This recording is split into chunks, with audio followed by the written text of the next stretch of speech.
Ahora que ya le está dando mucha presión, yo te digo, muchachos. Sí, ¿Te dijeron? no. ¿Qué le hiciste? ¿Necesitas mover el agua? Sí, tenemos una junta, la canceló ella, ahora pusimos otra.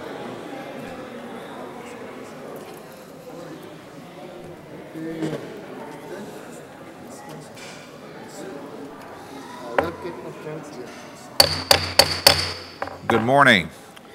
We want to welcome you this morning to the Drainage District Board of Directors meeting for today, August 21st, 2012. Present are Commissioners Palacios Precinct 2, Flores Precinct 3, Palacios Precinct 4, and myself. We have a quorum. This is for the Drainage District. Is there anything under open forum?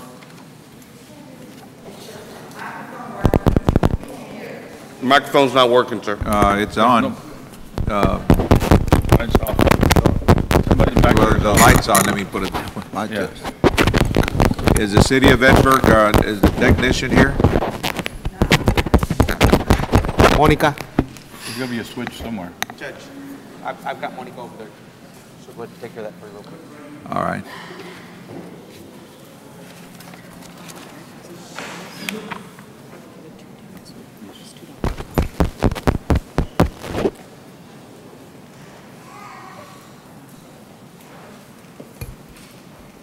Oh, thank you. Check 1, 2.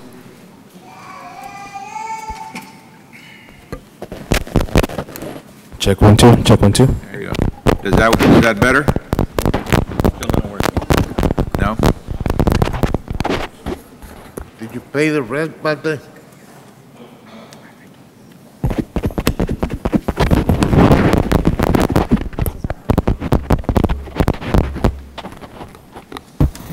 I don't think it is.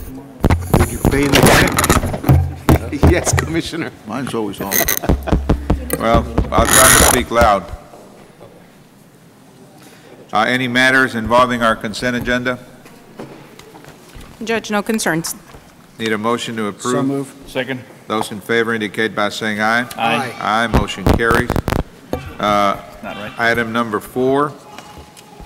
Judge, we, on behalf of the Drainage District, I believe Armando and them are here to present this item. Morning, Judge, Commissioners. Morning, sir. Paul's going to pass out the little handout here that we have on the tax rates. Go ahead. Yeah, just give me one. Thank you, sir. Morning, Paul. Good morning, sir. Thank you, sir.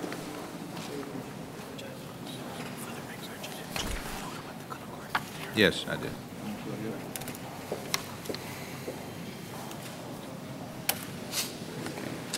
What you have before you is the calculation that was in the paper today. It's as required by Chapter 26 of the Property Tax Code. We have to publish that. It's the truth in taxation. If you turn to the third page, it'll give you a little summary of the effective rate and the rollback rate.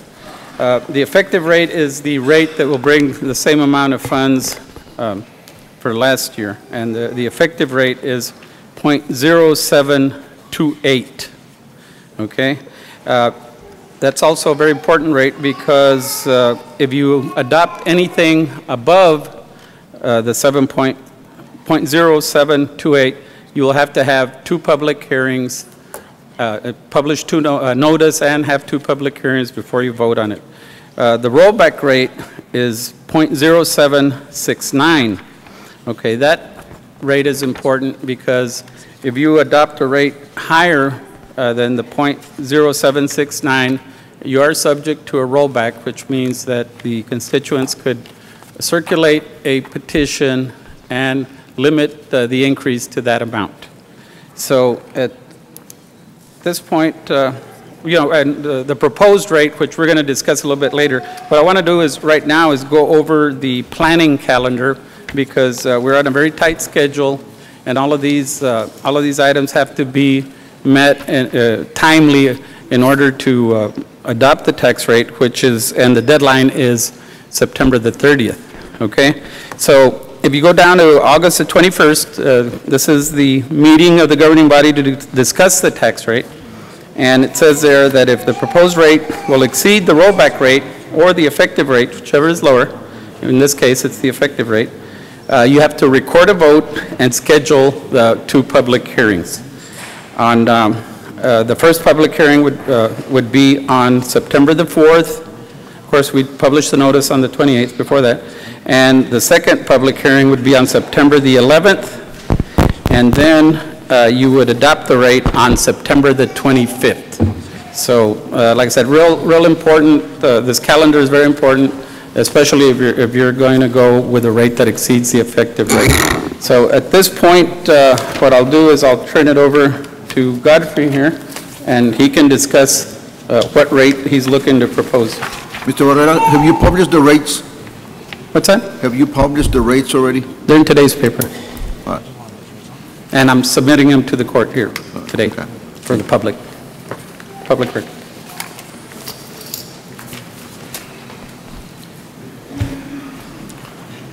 Judge, Commissioners, basically what Armando presented to you was the effective rate and last year's rate and the rollback rate. We're staying within the rate that, we're staying within the M&O that was discussed with the board. We do have the potential of a 2/10 increase based on the 6 slots that the board had considered for us to increase on the board.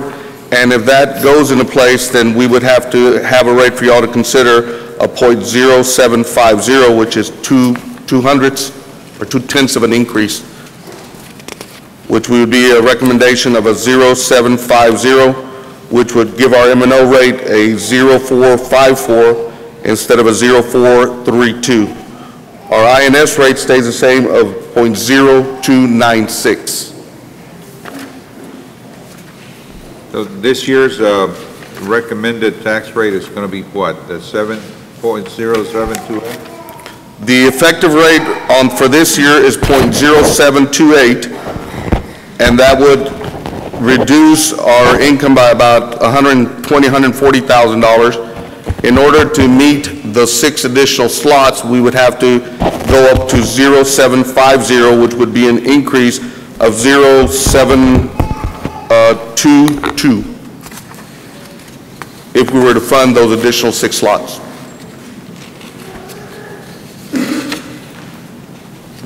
And that would be below the rollback rate that's specified. Do you need action on either one of those 2 tax rates? Yes, that triggers a notice and hearing, so you would have to record a vote as to who is for the proposed rate, and then we'd publish the notice in the paper and have the 2 public hearings like I discussed on the planning calendar. The .0750 exceeds the effective rate, which is also the notice and hearing limit. So what is it you're asking for right now?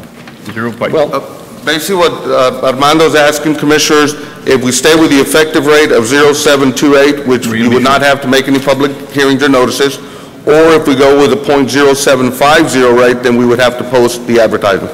Even though it doesn't exceed the rollback rate? yeah, that is correct. The notice, the effective rate is the notice and hearing limit. In the past, in years past, you were allowed at 3%, but they did away with that. So now, the way the law is now, the effective rate is the notice and hearing limit. So if you're going to go .07550, you must have the notice in the paper. You must record a vote, who's in favor and who's against, and also have the 2 public hearings before you vote on the rate. Godfrey, could you elaborate a little bit as to why we need, or your district, our district needs these additional funds? Basically, additional funds are just for the hiring of the 6 additional shredder positions that we're proposing, Judge. If it's a wish of the board to try to see what we can do with our own internal budget as it is and not have the increase from the effective rate, we will see what we can do, and maybe we'll be able to bring in 2 or 3. I know that the constituents are also looking in consideration of a bond issue coming up, so I believe all of those are important items that the board consider. What are these 6 positions going to do? They're all shredders, they're just for additional maintenance. There is no administration, it's all shredders, it's tractors out in the field, and that is based on the additional drain ditches and systems that we're bringing on, Commissioners. There's no administrative people that we're hiring. Godfrey, what would the debt service rate would be? You're saying the overall would be .0750? The debt service rate is .0296 and it stays the same. Yeah, that's it. Right? I'm sorry, go ahead. I apologize. The debt service rate is .0296. Last year, it was .0292. So it'd be 96 now? The- Instead of yes. 92? So the debt service is increasing a tiny bit. Thank By how much? Point what? you. .00. It's four, How much of a penny? 400ths of a penny, So less than half a penny? yes. Oh, way less. Yeah. Godfrey, Yes, sir. this includes the potential bond issue? No, sir, this does not include the bond referendum. This doesn't come on place till November. And there would be no increase until the bonds are sold, and that could be in 2013, 2014, depending on the action and when they are sold. And the only way there would be is if the community votes for it. That is correct, sir. Along those lines, Judge, I've got some concerns expressed to me regarding the actual increase on the taxes. It appears people are concerned that we're looking at 2.5 pennies, and some people have under the impression that the tax rate is going to increase more than the information that was put out. And the reason I mention is there's several public hearings scheduled, and I would hope that we take our time to explain to them, make sure people understand exactly what it is that we're talking about. I think, well, that's a different issue, but I guess we can talk about it. We are going to be taking time. There's going to be, I'm going to be involved in 14 different meetings throughout the county. The members of the advisory committee all are planning to go throughout the county and speak to the different clubs, the Rotaries, Kiwanis, Alliance, and the information that we're providing them with is trying to educate them, is given to us by our financial officer who was here, Mr. Chris Vela, and frankly, I was questioning his math a little bit, but that's what he told us the increase was going to be, which was about $24, $25 on a $100,000 property valuation. Well, And I think you're saying that there's a concern that it may be higher? Is that what it is? yeah. Okay. Why don't we talk about the tax rate right now and get that out of the way, and then we'll go right into that issue? Whichever. In relation to what you're speaking about, Mr. Garza, I think it's important that if you need those positions, that you find a way to. Yes, sir. To make sure that you fill those positions, because it's about providing services to our constituents throughout Hidalgo County, and how important, the drainage situation is throughout Hidalgo County. So I would say whatever needs to get done, we need to get done to make sure that you're able to fill those positions.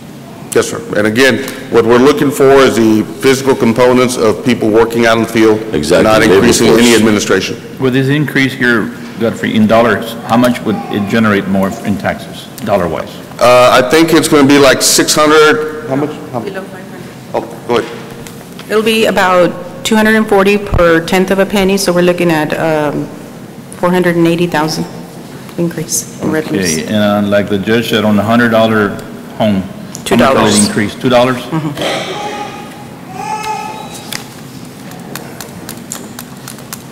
Okay. Any other questions? If not, you're seeking us to vote in the .0750 rate, is that correct? Yes, sir, that is my recommendation to the board. Move for approval on that? Second. All right, those in favor indicate by saying aye. Okay, I think we need a show of hands. Just have a record vote. All right. If you can call on each person and have them vote, and that will be in the minutes. All right, for the record, we've been joined by Commissioner Quintanilla, Precinct 1. Now, on this issue of the motion and a second, Commissioner, what is your vote? In favor. We second the motion. All right, Commissioner Palacios, Precinct 2. In favor. And Commissioner Flores? Commissioner Palacios, precinct 4. And I'm also in favor, so it's a unanimous vote. Okay, Okay, that takes care of item 4A, B, C, and D, is that correct? no.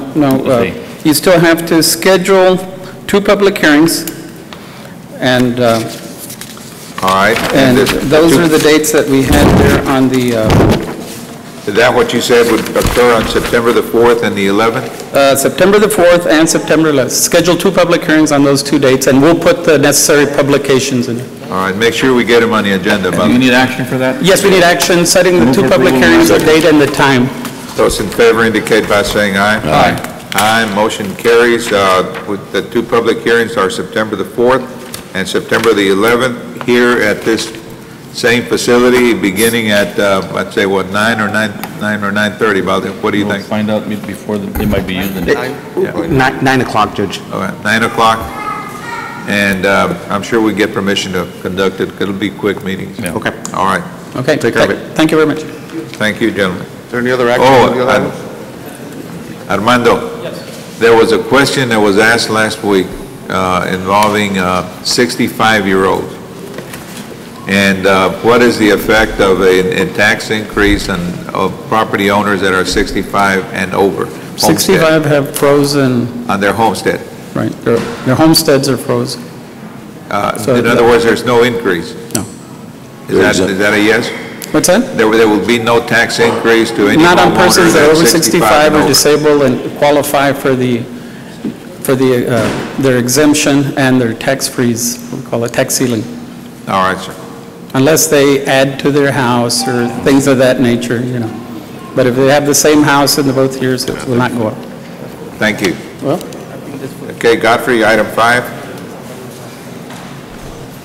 Item 5, Commissioner, requesting approval to amend Weir number on agenda number 31576, items C and D, dated March 27, 2012. Due to error and corrected project name, should read as follows: Main floodway channel, Weir number 5, armoring repairs. We had the wrong number. We had Weir number 4 instead of Weir number 5. Move for approval. Second.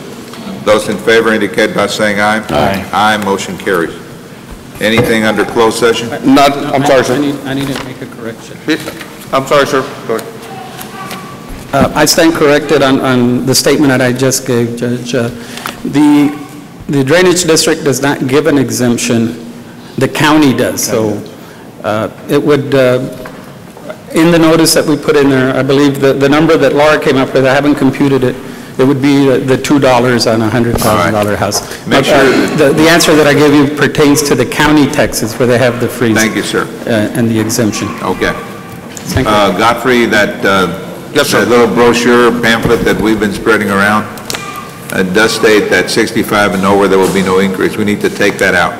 Very well, sir. All right, nothing under executive? Not at this time, sir. Entertain a motion to So adjourn. moved. Second. Those in favor indicate by saying aye. Aye. Aye, motion carries.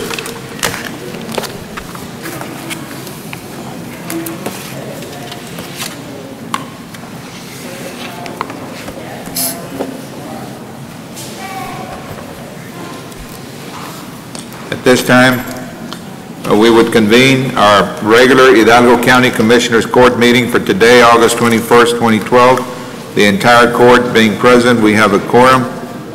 At this time, I would call on our Veterans Officer, Mr. Emilio de los Santos, to proceed to conduct, I imagine, the presentation of the colors. Today, during the presentation of colors, we have VFW Post 2369, James Nicky Rowe, Color Guard. Jaime.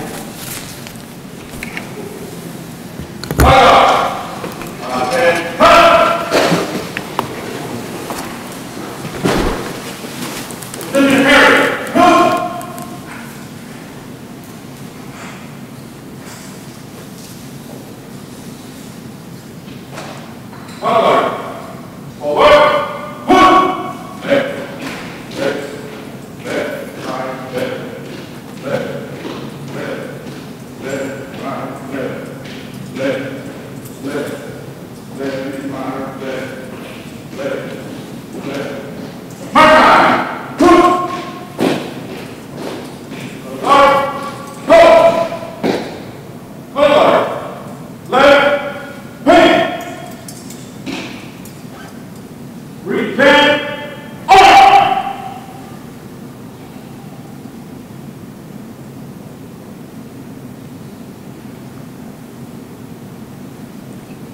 this time, we'll have the Pledge of Allegiance by Ray Molano, representing Rio Grande Valley Veterans Alliance and Vietnam Veterans of America. Mr. Molano.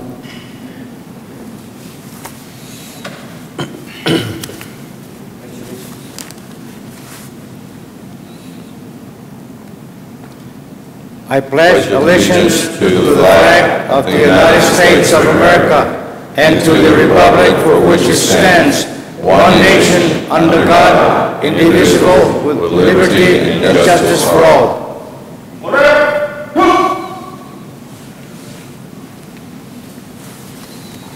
Let us bow our heads, please. Almighty God, we come together today for the good of the citizens of Hidalgo County. Give us your wisdom as we make decisions that will affect them today and the years to come. Help us to work well together, recognizing that each of us are here because we want what is best for Hidalgo County. We ask for your blessing and your guidance. In your name we pray, O Lord Jesus Christ. Amen.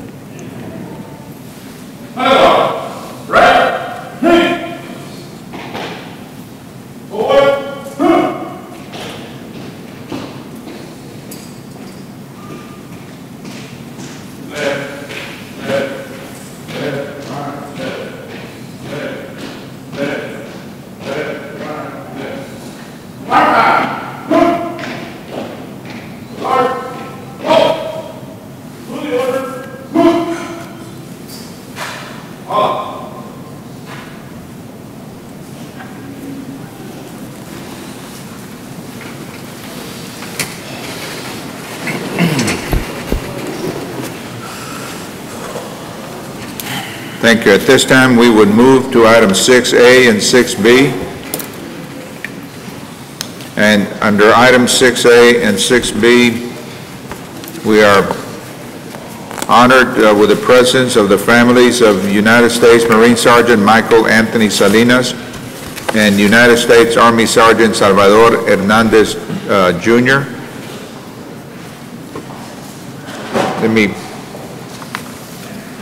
This young man both died while serving in the armed forces of this country, and we are honored that their family has allowed us this opportunity to honor their memory. And at this time, Mr. De Los Santos, if you can proceed. Okay, today we're here to pay honor and respect to United States Marine Sergeant Michael Anthony Salinas, his spouse Yuki Salinas, who is back home in Hawaii, and her daughter Elsie. Today with us we have his mother Maria Salinas. Please rise. And we also have Aurelio, Eric, and Jacob, who are brothers of Michael. And we do have some other family members that are present here. Will you please raise and be, so we can recognize you. And we also have United States Army Sergeant Salvador Hernandez, Jr., which we'll also be honoring today with a resolution. We have his spouse, Montserrat Hernandez, his three sons, Christian, Eduardo, and of course, Andres, the 8-month-old boy that the mother's holding. We also have one of the parents, San Juana Hernandez. She's sitting right there in the wheelchair. And we also have one of his sisters, Rosalba Olivares, here with us today. Okay. You may be seated. At this point, we would like to, first of all, do the resolution for United States Marine Sergeant Michael Anthony Salinas. Good morning, Judge, Commissioners. Resolution in honor of U.S. Marine Sergeant Michael Anthony Salinas. Whereas Hidalgo County joins the rest of the nation, the state of Texas, the Rio Grande Valley, and the friends and loved ones of U.S. Marine Sergeant Michael Anthony Salinas of Palmview in mourning the untimely loss of this brave young man who died July 27, 2012 in Pearl City, Hawaii, after a tragic motorcycle accident. And whereas Sergeant Salinas' operational history included 2 deployments over a 4-year period while assigned to Combat Logistics Company 36 and CLR 35. Iwakuni, Japan, from July 2007 to February 2011. And whereas in February 2011, Sergeant Salinas was assigned to Headquarters and Service Battalion, U.S. Marine Corps Forces, Pacific, as the Surface NCO, where he dealt with strategic surface movements for all Marine Corps and Navy surface forces in the Pacific Theater. He was promoted to rank of Sergeant in April 2011.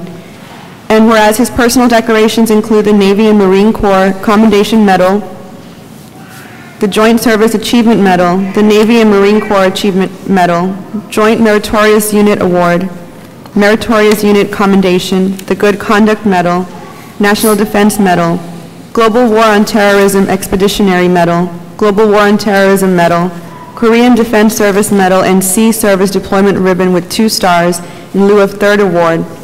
And whereas Sergeant Salinas was a dedicated husband, father, son, brother, and uncle, who has left behind a legacy that will be treasured forever by his family, his friends, and his loved ones, his sacrifice deserves our deepest respect.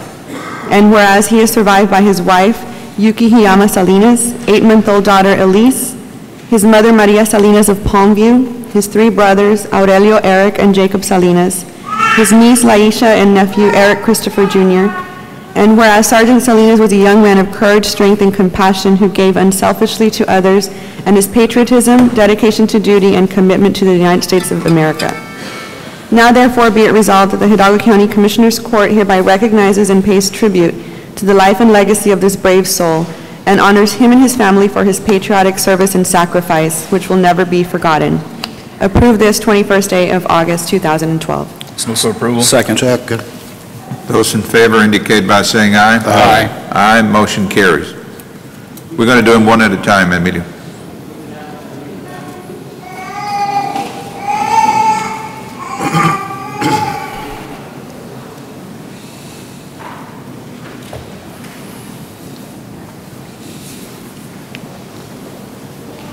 Vamos para abajo.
All right, sir, go ahead.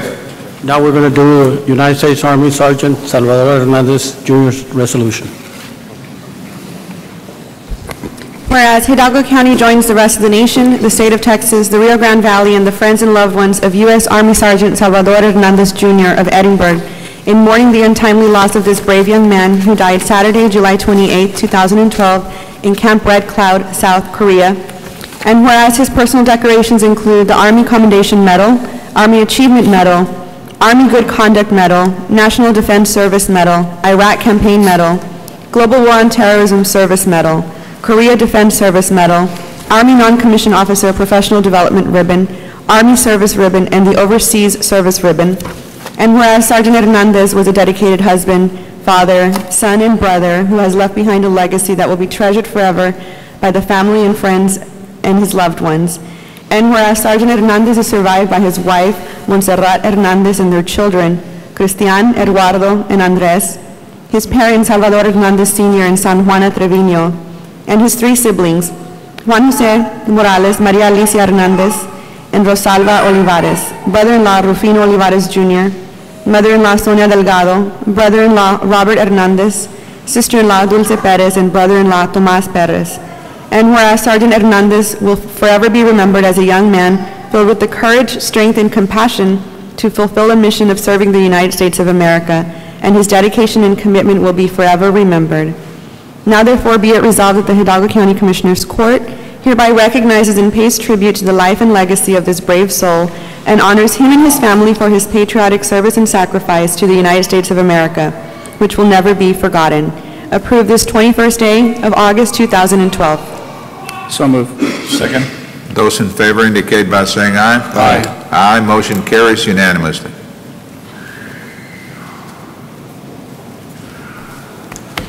Move back.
We would like to thank all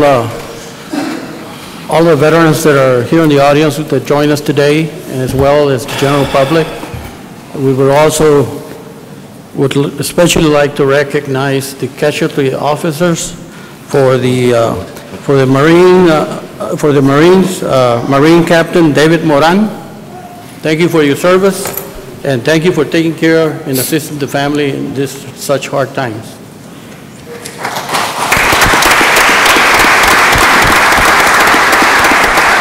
For United States Army Sergeant Salvador Hernandez, Jr., we have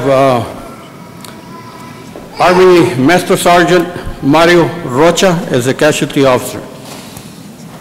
Thank you for your service, and thank you for assisting the family through a hard time they're going right now. Thank you. This concludes our section of the program. Thank you. In behalf of the Hidalgo County Commissioners Court and the residents of this county, we want to express our gratitude to you and both the Hernandez and Salinas family for giving us this opportunity to honor these young men's memory. Our country is as strong as it is only because of the willingness of young men like the ones we honor here today to have volunteered to serve in the armed forces of this country. And we want to offer our sincere condolences for your loss. I don't know if anybody wants to make any comments.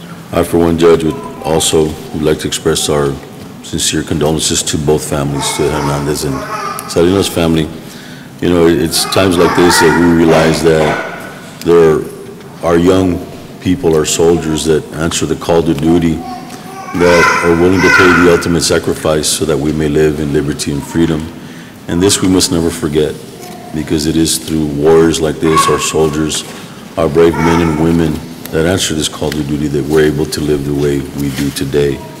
And in our future, in the future generations, as the children from both families that are here today, that are paying the ultimate sacrifice as well. God bless each and every one of you. And I am more than sure that our soldiers are our guardian angels, and they're watching over us as we speak. Our condolences. Thank you. For the Salinas family and the Hernandez family, I share the same sentiments as the judge and the commissioner shared. as a fellow veteran who served in 91 through 94, I know what you signed on for. I know what they signed on for, and it's unfortunate their loss, but they did not die in vain. They served the greatest force out there in this world, and I'm certain they were honored, as you are honored, for the service they gave us. And we appreciate them. We'll continue to keep them in our prayers, and we want to wish each and every one of y'all's families our best and our prayers and our love for what you are going through. God bless y'all. Thank you.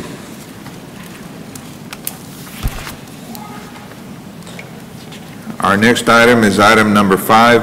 Mr. Guerra. Thank you, Judge Commissioner. Judge, have we acted on consent? No, we haven't. Okay. Any concerns, Mr. Ofracio? I don't have any, Judge, unless anyone else has any recommend approval. Move for approval? Second. Those in favor indicate by saying aye. Aye. Aye, motion carries. All right, item 5. Item 5A, 1 and 2, there is no action to be taken at this time unless there's action to be acted upon by the court further down the agenda. Item 5B, Judge, Commissioners, I'm asking permission for Adelita Munoz and Barbara Storrs to travel, Adelita to Lyford and Barbara to Victoria, and this is under the Texas AgriLife Extension Service.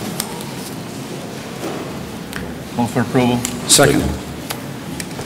Those in favor indicate by saying aye. Aye. Aye, motion carries. Item 5C is a request from the Edinburgh Chamber of Commerce. There is a concern by the Auditor's Office, but the request is to use the second Saturday of the month beginning January 12th, 2013 through Saturday, December 14th, 2013 from 6 a.m. to 3 p.m. In what they call the Edinburgh Market Days event. The county has entertained this in the past. We're currently doing that this year. Again, Mr. Ofracio does have a concern. What is the concern? Well, the concern is that the Constitution of Texas prohibits the county from granting anything of value to any individual, association, or corporation whatsoever. What about for $1? Well, the exception would be that there has to be a quid pro quo, as long as the benefit that the county receives is equal or greater than what the other organization is receiving. We've been doing this for quite a few years, Mr. Ofracio. Judge, Commissioners, as long as you find that this is the best interest of the county, it's perfectly legal. No problem. Okay. So you need action on that, Valdez? Yes, sir. Move for approval. Second. Second. Does that include a finding of that this would be in the best interest of the county in your Yes, motion? right. All right. That's Those in favor indicate by saying aye. Aye. Aye, motion carries. Thank you. Okay. Next item. Item 5D, Judge, is under the Child Advocacy Center, which would be, as we know it, Estrella House. I'm asking discussion, consideration, and action regarding funding requests in the amount of $50,000 for the Child Advocacy Center. Again, this would be the Estrella House. Judge, Commissioners, this is in compliance with Local Government Code, Chapter 381.004 E and F. The court is authorized to designate these funds to an advocacy group, and the advocacy group that we have funded in the past and currently fund is Estrella House. Move for approval? Second.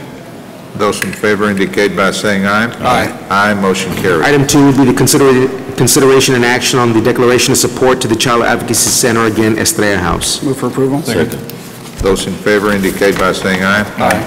Aye, motion carries. Item 3 would be the appropriation of funds in the amount of $50,000. Move to approve. Second. Those in favor indicate by saying aye. Aye. Aye, motion carries. And that last action item would be the approval to authorize the county treasurer to issue a check in the amount of $50,000 to Children's Advocacy Center, DBA Estrella House, after review and processing procedures are completed by our county auditor's office. Move to approve. Second. Those in favor indicate by saying aye. Aye. Aye, motion carries. Judge, Commissioners, item 5E is under the Veteran Service Office. I'm asking for approval on the deletion of a Clerk 2 and the creation of an Administrative Assistant 1. There's actually a small savings in this Move to action we're approve taking. items 1 and 2, Judge. Second. Thank Those you. in favor indicate by saying aye. Aye. Aye, motion carries. And item F, I'm asking for the advertisement of an Assistant Veterans Move to Officer. approve. Second. Those in favor indicate by saying aye. Aye. Aye, motion carries. Judge, Commissioners, Teresa, The next action item is under Head Start.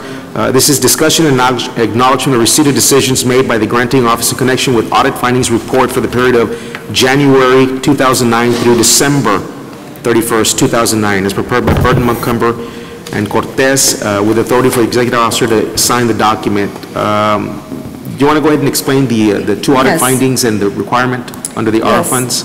Yes. One item had to do with inventories and being able to have inventories done every 2 years. That's in place, and so it's been addressed and taken care of. And the other one had to do with debarment and suspension of an entity having business with a program like ours that receives federal dollars. So before we do a business with someone that is going to exceed the $25,000, we have to make sure that they have not been suspended or debarred, and that's in place. So both have been addressed. This is merely acknowledging that these decisions were made by the federal government in terms of the funding that we received. And so it's just acknowledging. No action on this, Valdez? No, yes, sir, we do need action. All right, second. Check. There's no action, or there No, is? action, yes, sir, please.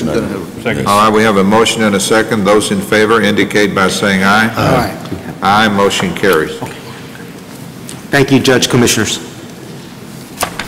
All right, under item 6C, approval to appoint one representative and one alternate to the Amigos del Valle Board. As I understand, this is an appointment made by the county judge's office.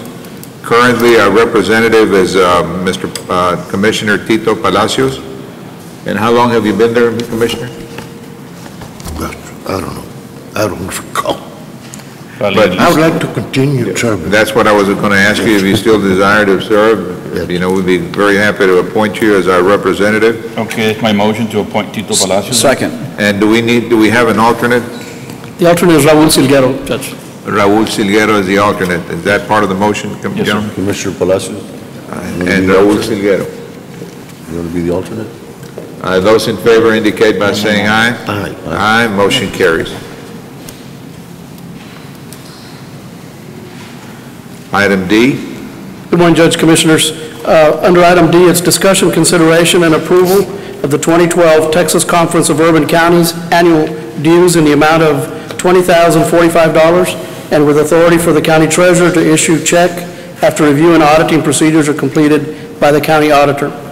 Judge, Commissioners, today we have with us Mr. Donald Lee, who's the Executive Director of the Conference of Urban Counties, just to give you a little update on the activities of the conference and the actual benefits. The figure that you see in front of you, the $20,000 figure, is for the annual membership dues for 2012, and he's going to expand a little bit on the benefits. I do have here, he will allude to the actual, the IT program, the cost share program that the conference provides to the county. Mr.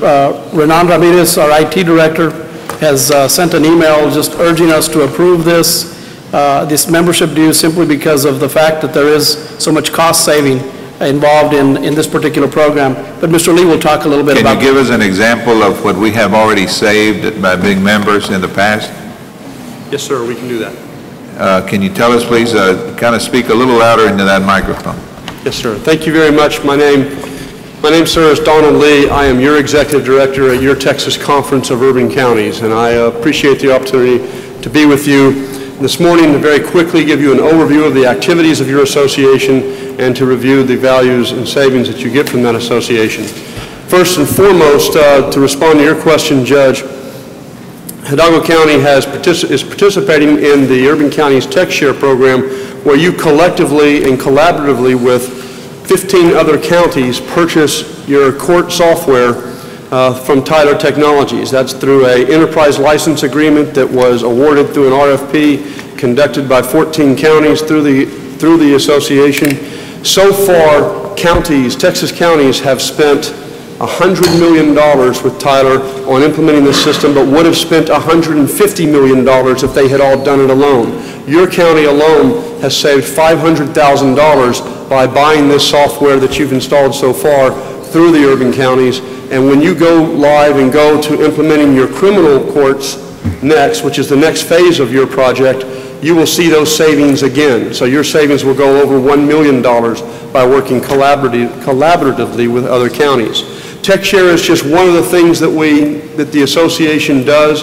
The biggest reason that you created our association, we were created in 1975. As far as I know, I've been executive director since 1995, and Hidalgo County has been an active participant in the association and a member all the time that I have been with the association. And on behalf of all your other partners, I want to thank you for that participation and that collaboration. The most important thing that you have us do every year is to speak as a united voice on behalf of urban counties in front of the legislature and with the state administration.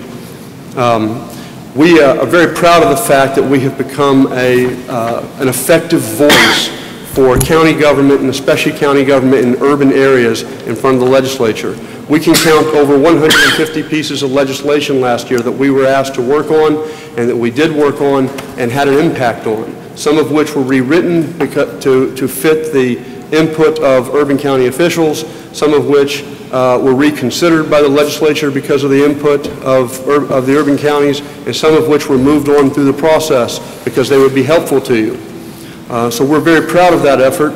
We are guided by a policy committee. You have on your agenda today the appointment of a member to that policy committee. Under our bylaws, you have the right to appoint someone directly from this Commissioner's Court to that policy committee, and they are active. They give us the direction to voice to the legislature. For example, we have a meeting next week, and as you know, the 1115 waiver that the state is undertaking to reshape the Medicaid program will have a significant impact on Hidalgo County and on health care in Hidalgo County. The state is changing the leadership on that program. The existing Commissioner of Health and Human Services is leaving. There is a new one coming in, and one of the first meetings he is taking is to sit down with our policy committee next week. Ex-Senator Kyle Janik, who will be the new Commissioner of Health and Human Services, will be sitting down with us or with you in that policy committee meeting next week to discuss the 1115 waiver. This is the sort of interaction that the urban counties brings and the sort of impact on state policy to make it better for urban counties, and we're very proud of that effort. Judge, Commissioners, if I may, I have attended the last couple of meetings in Austin, and let me tell you, it's been very informative. A lot of sharing of experiences and things that affect our counties as well throughout the state of Texas. And we see the savings already as we speak. You hit it right on the nail, sir.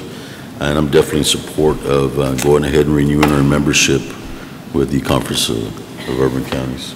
And as I understand it, you are a registered lobbyist? I am required by state law to register as a lobbyist because I communicate with the legislature. And the monies that we're spending are going to go towards your efforts and the efforts of the organization? Yes, sir. And you provided us with an Attorney General's opinion dated August 10th, 1999, issued by then Attorney General John Cornyn, who is presently our U.S. Senator, that authorizes counties like ours to be able to spend public funds for these type of organizations. Yes, sir. We believe that is a very well settled question, and it reaches to the question of whether a specific statute called 89002 of the Local Government Code applies to this association, and it is well established in our opinion that it does not. In fact, the legislature has passed a specific piece of language in the Health and Human Services, in the Health and Safety Code, that says that the Texas Conference of Urban Counties is not a statewide association of counties under 8902 of the Local Government Code. It is very specific and is very clear in our mind that the statute that has been questioned, is questioned at time whether it applies to us, does not apply to us, and we think that is well settled. All right, sir. Judge, I'd like to move to approve the 2012 Texas Conference of Urban Counties annual dues. Second. Those in favor indicate by saying aye. Aye. Aye. Motion carries. Thank you. Thank you, sir. Thank you all. Judge, under item 2D2 would be discussion, consideration, and approval of Urban Counties Policy Committee nomination resolution. In the past, Judge, you had been a member of the Policy Council, but it's up to the wishes of the court as to who they wish to appoint to that committee. Well, if it involves that rule, that waiver of Medicaid, Medicare, the most knowledgeable guy is Eddie. That's one issue among many Well, different issues. There's a lot, it's huge. Can we alternate? If Mr. Olivares cannot go, can we send somebody else in his place? Yes, sir, the bylaws, Does it have to be an Oh, elected it's got to be official? a county commissioner or an elected official? I would suggest that it be, okay, the alternate be a staff, stay within staff or no? Nope. You have Whoever- alternates or no? if I may, Judge, whoever you appoint can send a proxy. All So right. if you have a meeting like next week where a focus will be on 11:15, then you have that option. Okay, I Like move to- to appoint Commissioner Joseph Palacios. Need a second? Check. Second. Those The in alternate favor? would be Tito Palacios? You want to be an alternate? You Or need you an send a alternate. proxy Or I'll send a proxy on Yeah. on one of the other. with a member, with anybody you want to send. All right, That's then. going to be for next year, right? When does the new term start? It started last January, so we're in the middle of a two-year term. All right. All right, those in favor indicate by saying aye. Aye. Aye, motion carries. Thank you, Judge, Commissioners. Thank you, sir. Item is 7, our DA's office. No, you don't have an interview. Morning, Judge, Commissioners. I'm requesting approval to accept the 2012-2013 DA State Supplement in the amount of $22,500. Move for approval? Second. Those in favor indicate by saying aye. Aye. Aye, motion carries. Item 2 is approval of certification of revenues as certified by the county auditor for the DA State Supplement grant. Move for approval? Second. Those in favor indicate by saying aye. Aye. Aye, motion carries. Number 3 is approval of 2012-2013 DA State Supplement budget in the amount of $22,500. Move for approval? Second. Those in favor indicate by saying aye. Aye. Aye, motion carries. Number 4 is approval of salary schedule.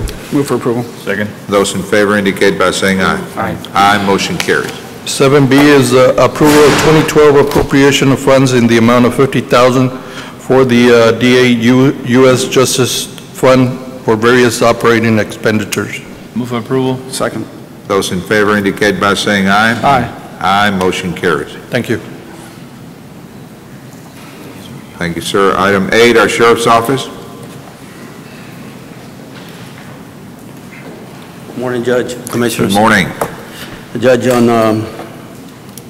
item 8, authorization and approval to deobligate the amount of $1,500 from the OSADIF case grant. This is monies that were not utilized by our deputies who's assigned as a liaison capacity for overtime. Move for approval. Second? Those in favor indicate by saying aye. Aye. Aye, motion carries. On B, requesting approval for reimbursement to Deputy Leonor Gonzalez in the amount of $66. Reimbursement is due to the fact that she pumped fuel using the ComData card and it failed to prompt, so she paid out of pocket. Second. Those in favor indicate by saying aye. Aye. Aye, motion carries. Item C, presentation for discussion and consideration and the approval to accept a donation of 2 police K-9 vehicle inserts for the Hidalgo County Sheriff's Office from Deputy Javier Solis. These are the inner cages, sir, for the patrol units. Move for approval. Second? Those in favor indicate by saying aye. Aye. Aye, motion carries. Thank you, Judge. Thank you, sir. All right, our next item, our tax office, item 9.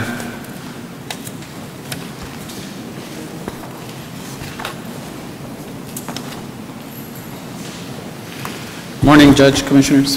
Paul's going to hand out. Got a handout.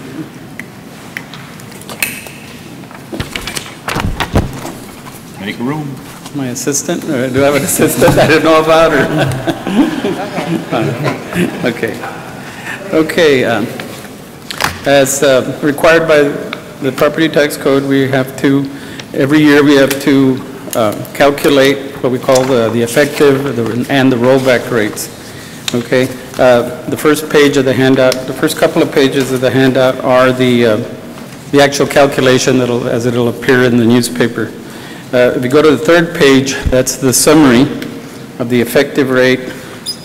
The effective rate is 0.5957, which is also the notice and hearing limit. The rollback rate is 0.6355, and of course that's the rate that if you exceed that rate, you will have to, you could be subject to a petition and election for rollback. Now, this year's rate is 0.59. So actually this year, the effective rate exceeded the actual rate that we have in place by 0.0057. Okay, I guess we'll discuss that here when we're discussing the rates. The next thing is, of course, the planning calendar, which is basically the same thing that we did on the drainage. If you exceed the effective rate, you'll have to schedule 2 public hearings and then adopt the tax rate on the 25th. And of course, the planning calendar is very important because we have to do these things in a timely manner in order to adopt the tax rate before September the 30th. So at this point, yes. Same question. On this schedule, you have August 21 publication of effective rate. Has that been done already for the county? I can't hear you, sir. Do you have a date in August 21st as publication date? Has that been done for the county? Yes. Those published? Today. Today? Okay. Today, yes. We do it today. Okay, so at this point, what you need to do is discuss the tax rate, I guess, with the budget office here and decide what rate you're going to decide on. And then, like I said, if you exceed the 0.5957, then we'll have to schedule Are we required, excuse me, are we required to have more commissioners? Yeah, 4, we got to have 4 members. Okay. Why don't we take a little recess and wait for the other commissioners to get here? Okay.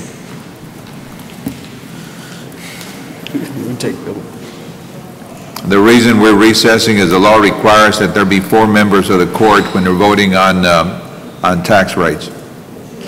Well, we're not actually voting on a tax rate today. Well, whenever we're discussing tax rates. Okay.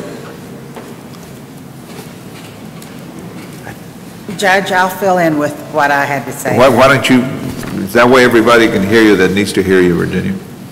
Oh, okay. Okay, we can begin. You're going to go back to your... Yes, let's go ahead and finish with Armando, and then before we do anything, we'll come back. Okay, as I said, at this point, I guess you need to talk to your budget office and see what it's going to take to fund your budget and propose a tax rate after you discuss it. All right. Sergio? Judge, Commissioners, as we've been discussing during the budget workshops, we currently do have an $11 million deficit budget. The county, the court could approve to propose a tax rate equal to the effective tax rate, and they can always adopt a lower tax rate once we get to the setting of the tax rate. However, we do approve a tax rate, a lower tax rate. We can't go up without having published the notices or having any public hearings. I would recommend that we go ahead and approve to propose an effective tax rate, a tax rate equal to the effective tax rate of 59 cents, 0.57. And then when we adopt the tax rate on September 25th, we can always adopt the lower one if the court so desires. That's the same tax rate that we had for this last year? The same tax rate? No, it is an increase to the tax rate of the one we had this year. This year is a 59-cent tax rate. However, in order to generate the same amount of revenues, using the valuations, the existing valuations that we had on the roll last year, it would take a tax rate of 59.57 cents. 0.50, right, this year we have 59 what? 59 cents even.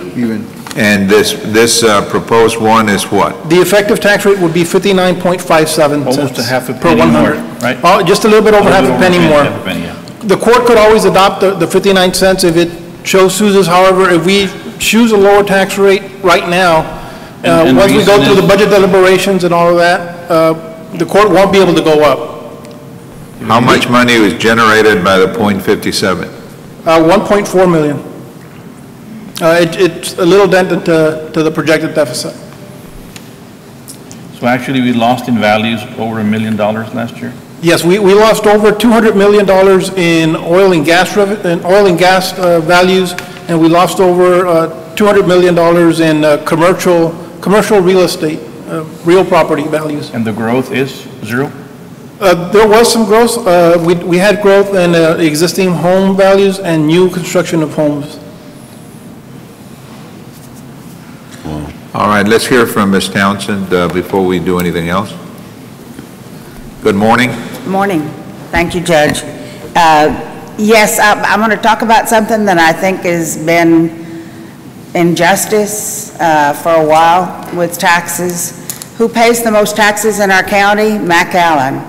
And how do we treat McAllen? We don't open up that tax office that we had on Hackberry. It doesn't make sense to me. Why is that not a priority? We should at least show the people of McAllen that we appreciate their participation in paying taxes when they really don't get anything back. If you really get specific about it, they don't live in the country and they don't need the road and bridges, and actually they don't get much for their money, but the least they could have is a convenient place to go for their tax office and their car things, their license. Some of the things that we have, that we already have, places that we have open to service the people of smaller towns, really doesn't justify. You have to look at the numbers. And we have so many numbers in McAllen. This just isn't justice. We're going to have to make it a priority and put it somewhere in the list because this isn't right. I mean, the least we can do for McAllen and the citizens of McAllen is to service them and do it right. Thank you. Thank you, ma'am. Commissioner Palacios, you wanted to say something? Yes. Balbec has been instructed to look at that facility. Right. And bring it up to par, and then make it available for that purpose if the tax assessor chooses to do so. So it's being worked on.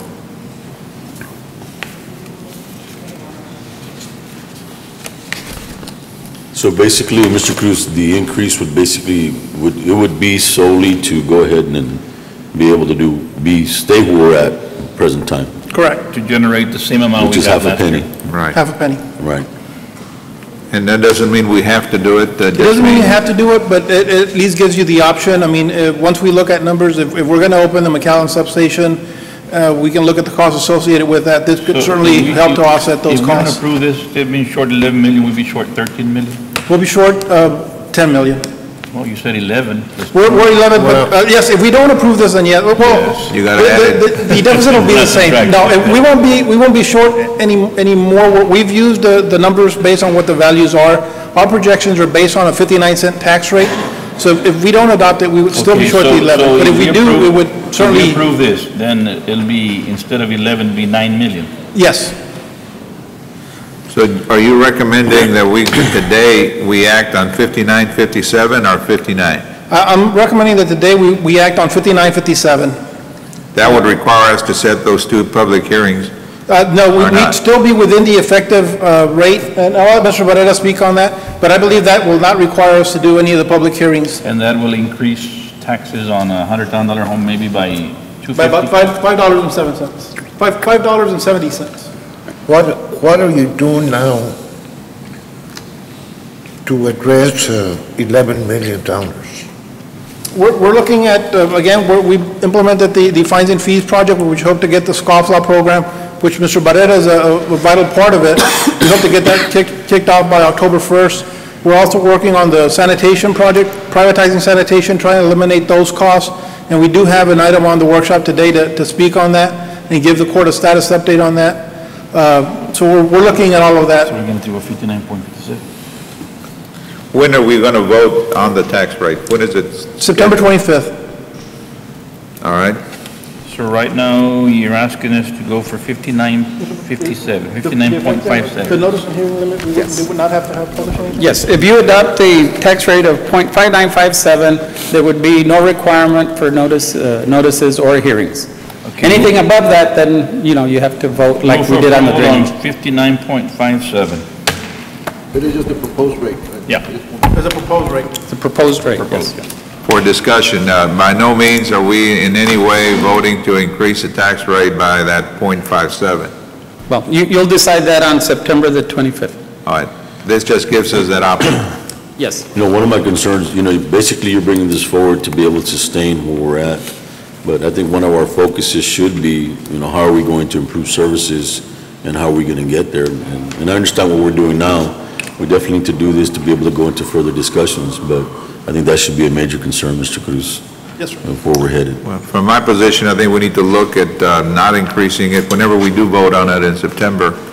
While it may be needed to generate the 1.4, there may be some other things we can do, because I think it would send the wrong message to the county community by increasing it in any amount. But that's something we can talk about Right now. before we vote. All right. We had a motion. Is there a second? Second. Commissioner Flores made a motion to at least consider it going up to 59.57 for further discussion to be conducted, and then actual voting to take place on September 21st. 25th. Is there a second? Second. Aye, those in favor indicate by saying aye. Just a correction on You need the to raise adoption your date, it hand. would be September 25th on the adoption date of the tax. Aye. Those in favor, raise your hand. Motion carries unanimously. Thank you, Judge, Commissioners. Thank you. All right, thank you, sir.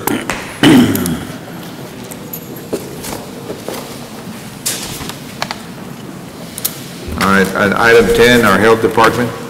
China, gracias.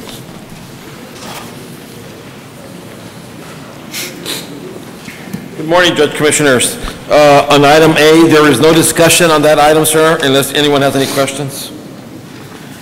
Eddie, we're looking towards the savings on our indigent health, on that rural Medicaid waiver deal. Right, I know we're looking at that, sir, but savings means less And funding provided. we don't want to do 8.5. We want to do a lot less, if any at all. Okay, Judge. All right, we could talk about that and review some of that and see the impact on that. But a lot of that's going to depend on the development of a new way to raise IGT, sir. You need, right. Okay, so we need to look at how that's going to happen. Okay. For item B, sir, discussion of regional healthcare partnership plan for Region 11.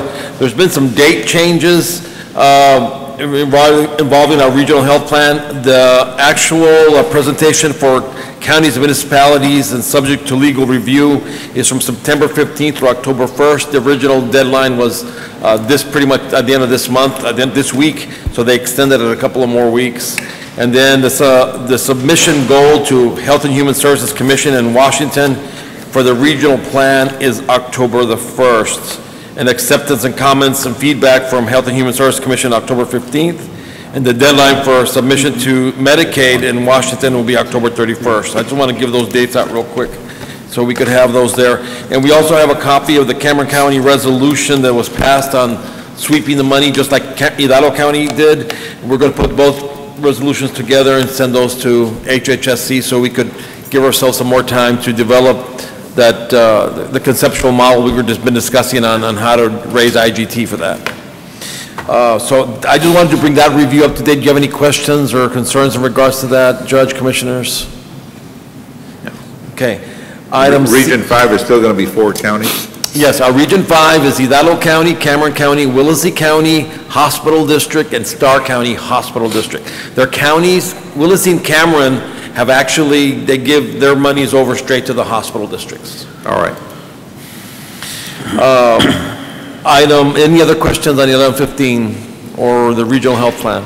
I'll be happy to meet with any of the commissioners or their assigned staff members to review all of this. I'll be happy to do that. On item C is requesting authorization to accept the Cardiovascular Health Project Grant Award from the U.S. Department of Health and Human Services Office of Minority Health in the amount of $3,000. The performance period is from August 1st, 2012 through July 31st. Second. That includes 1, 2, and 3? Yes, sir. Correct, sir. Those in favor indicate by saying aye. Aye. Aye, motion carries. Very good, sir. Thank you very much. Thank you, sir. Item 11, Urban County.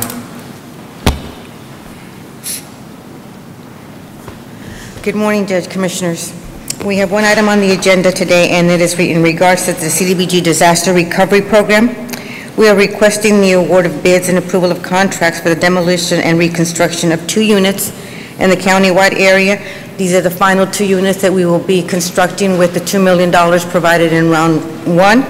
The amount of the contract shall be $97,980 to G&G Contractors. Move for approval. Second. Second. Those in favor? Or this, to construct new homes, or? Yes, it is for the reconstruction of the homes that were damaged through Hurricane Dolly. All right, those in favor indicate by saying aye. Aye. Aye, motion carries. Thank you. Thank you, ma'am. Item 12, our Elections Office. Good morning, Judge, Commissioners. Karina Cardoso from the Public Affairs Office. I was asked to present on behalf of Ms. Yvonne Ramon, who is at the Elections Law Conference in Austin. She apologizes that she cannot be here today. But what Michelle is passing out to you is a list of the mobile unit sites for the elections. There's going to be 2 units, and these are the proposed dates. There is no action required. The purpose of having these mobile units is to get more outreach into the community and be accessible to locations where the public is.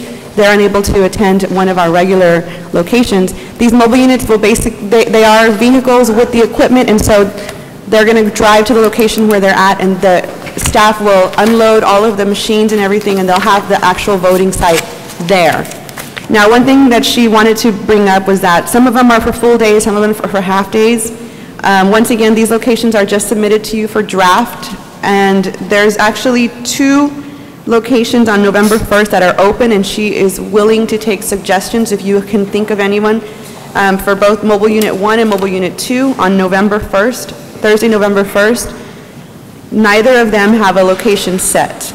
So once again, our goal for this is to increase the voting numbers and increase outreach to have the public more accessible and easier to vote. And once all the locations are verified, these schedules will be added to the election day and early voting schedules. But she just wanted to present these for draft. So if you have any questions or comments, feel free to contact Ms. Ramon. When are we required to vote on it to adopt these locations? I don't know that date, sir. I'm sorry. But we're not going to do it today. Today, there's no action. This is just presented for your consideration. Can you find out what the cost is per mobile unit, and whether or not nonpartisan organizations like ACT can get involved in helping fund some of these mobile units to generate a greater voter turnout? Certainly, I will get with Ms. Ramon and have her give you that number next week. The issue is can they legally be allowed to do it? And make sure you get that information from her. Okay, thank you.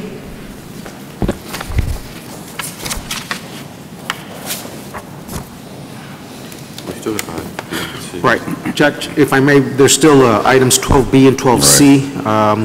Item 12B, I have talked to Mr. Ramon. I am asking for the accounting clerk 2 position to be advertised. Move for approval. Second.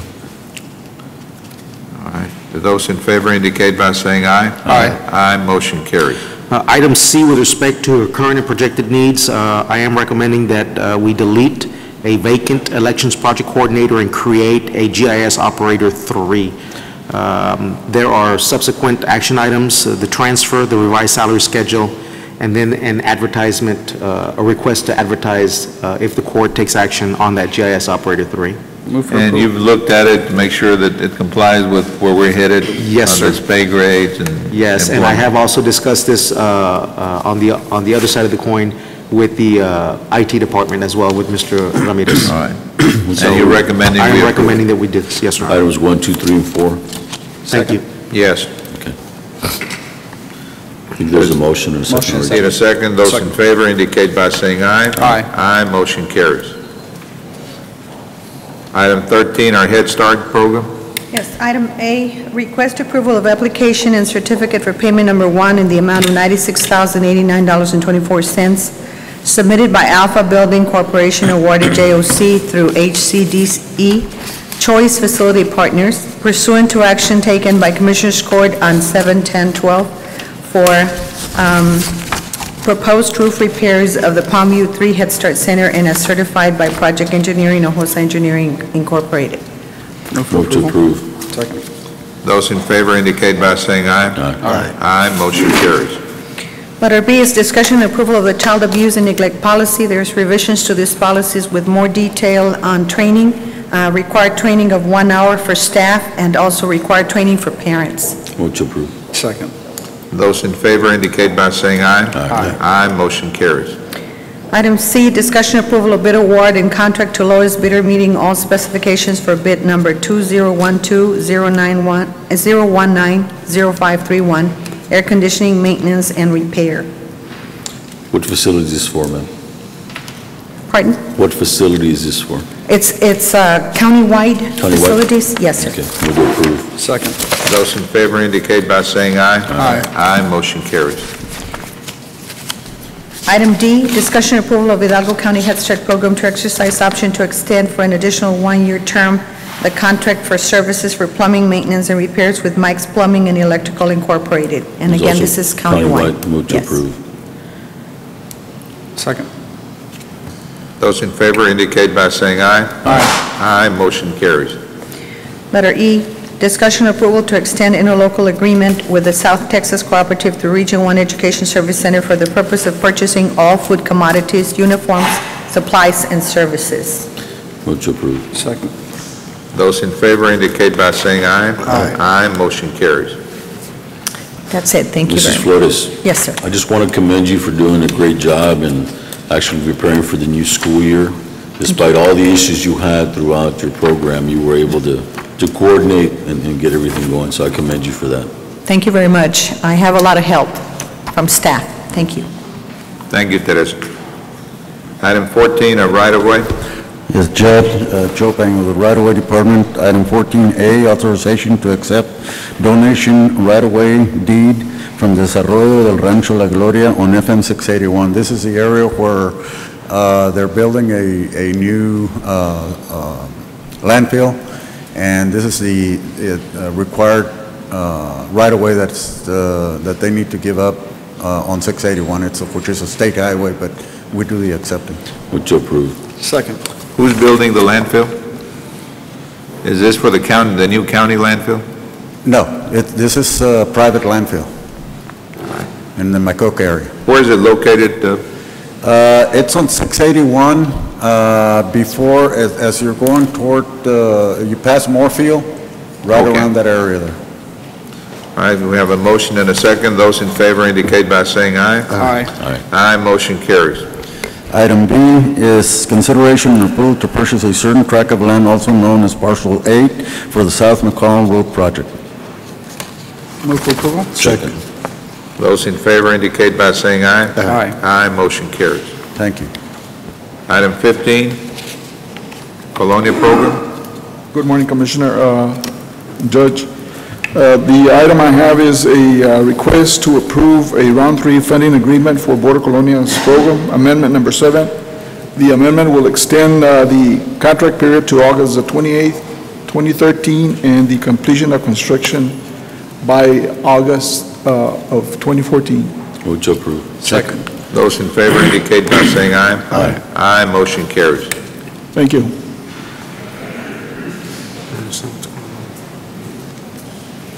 Item 16, Morning, Judge Commissioners. Noe Montes, Precinct 1. morning, sir. I'm requesting approval for payment of an invoice 9367347 covered by a PO 677111 in the amount of $209.95 from McCoy's, with authority for county treasurer to issue a check after review and audit procedures have been completed by the county auditor. So moved. Move to approve. Second. Those in favor indicate by saying aye. Aye. Aye, motion carries. Thank you.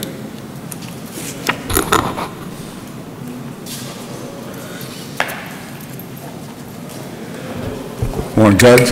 Yes, sir. Commissioners, my name is Pete Garcia Jr. I'm the Parks and Recreation Director for Hidalgo County Precinct 1. Yes, sir. On item B, we have the Villistas Motorcycle Club from Edinburgh is requesting the use of Delta Lake Park for their 3rd annual Ride for Autism and Barbecue Cook-Off. This event will be, of course, a 2-day event, and will be held on Fridays, September 21st, and Saturday, September 22nd, 2010.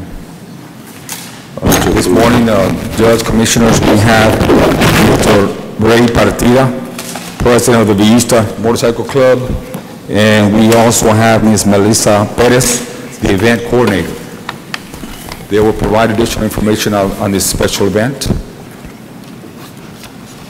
Judge, Yes, sir. Same comment regarding the use of the park as far as the Constitution is concerned, you know, that the county cannot land unless there's a quid pro quo and benefit is going to be equal or greater than what the... But, Mr. Mafracio, the whole purpose of having these parks is for the community to enjoy them. No, I understand that. I'm just saying that the Commissioner's Court has to make a determination that the benefit that the county is getting is equal or greater. Okay. That's the reason I brought it to Commissioner's Court, Judge, to allow the entire commission to vote on this project. This is strictly to raise awareness for autism. This is the third annual, and they've done a great job. You know, we have a lot of families throughout Hidalgo County that have children and family members that have autism. I think it's a great event, and I think we should continue. That includes a finding that it's in the best interest of the county. That is correct. I've been informed that this group proposes to serve alcohol at this park, which we've never permitted. Well, it's open to the public. People take in their own alcohol. They're going to sell it or stop them. I understand they're selling it. That's correct. This is part of their fundraiser for autism. And they're providing their own insurances. What kind of insurance are you providing? Excuse me. Yes, we have general liability insurance, and we're also getting a liquor liability. How much is that coverage on the jail? It's $1 million coverage. $1 million? Yes. That was the other two concerns, Judge. One was the question, does the organization have a permit to sell alcoholic beverages on the county premises and the insurance coverage? So, they're going to be going through all the issues they need to. Yes, sir. Commissioner Palacios? I think this is the same as the previous request. Except that Edinburgh is not selling alcohol. But it's the same in this case, request. we got alcohol being sold and also the insurance coverage. So if they All have... we need to do is have our certificate of insurance handed over to purchasing. Just meet all the requirements. That's it. I mean, we got $1 million coverage on the jail. Steve, do you feel comfortable with that? My only concern is I don't believe we've ever done one of these events where we permit selling of alcohol on county premises. What will the sale of alcohol do to the liability issues? Well, that's another question. I'm not even sure if their liability insurance covers. Mr. Crane, this is a public park and people bring in their own alcoholic beverages and there's no control over that. I understand that, but it's a difference between bringing in alcoholic beverage and selling an alcoholic beverage. Yes, sale is different. Judge, if I may, if you go back to 2010, this same group came forward, and the very same thing they're requesting right now, it was done in 2010, and there were no issues then. We only followed exactly what we've learned from the past. Eddie, I think all of us want to see this event take place. The problem that Steve is pointing out is that ordinarily the county enjoys certain immunities from lawsuits. But once you start getting involved in selling alcohol and allowing it, my point is this, Judge, that in 2010 they did do this. Well, and it was allowed. I'm not stating it otherwise. We may not have been told, or that court may not have been told. I don't know. I think, Judge, as long as the group meets all the criteria that's being asked of them through county policy, provide your general liability insurance, provide whatever needs to be provided, get your permits, put everything in place, I think that would reduce the liability on the county if they have I agree with you, and I think we ought to, though, let Mr. Crane see a copy of the policy, make sure that we're included as a named insured, and we're indemnified so there'd be no problem. Well, we still have enough time. We can go ahead and approve it subject to legal, and then Steve can look at it. The only thing I'd want to do is I want to see the entire general liability policy and make sure that it has coverage for alcohol and it's not excluded. Move to approve, Judge. Okay. There was a motion already, right? Subject to legal, yeah. All right, those in favor indicate by saying aye. Aye. Aye, motion carries unanimously. Thank you.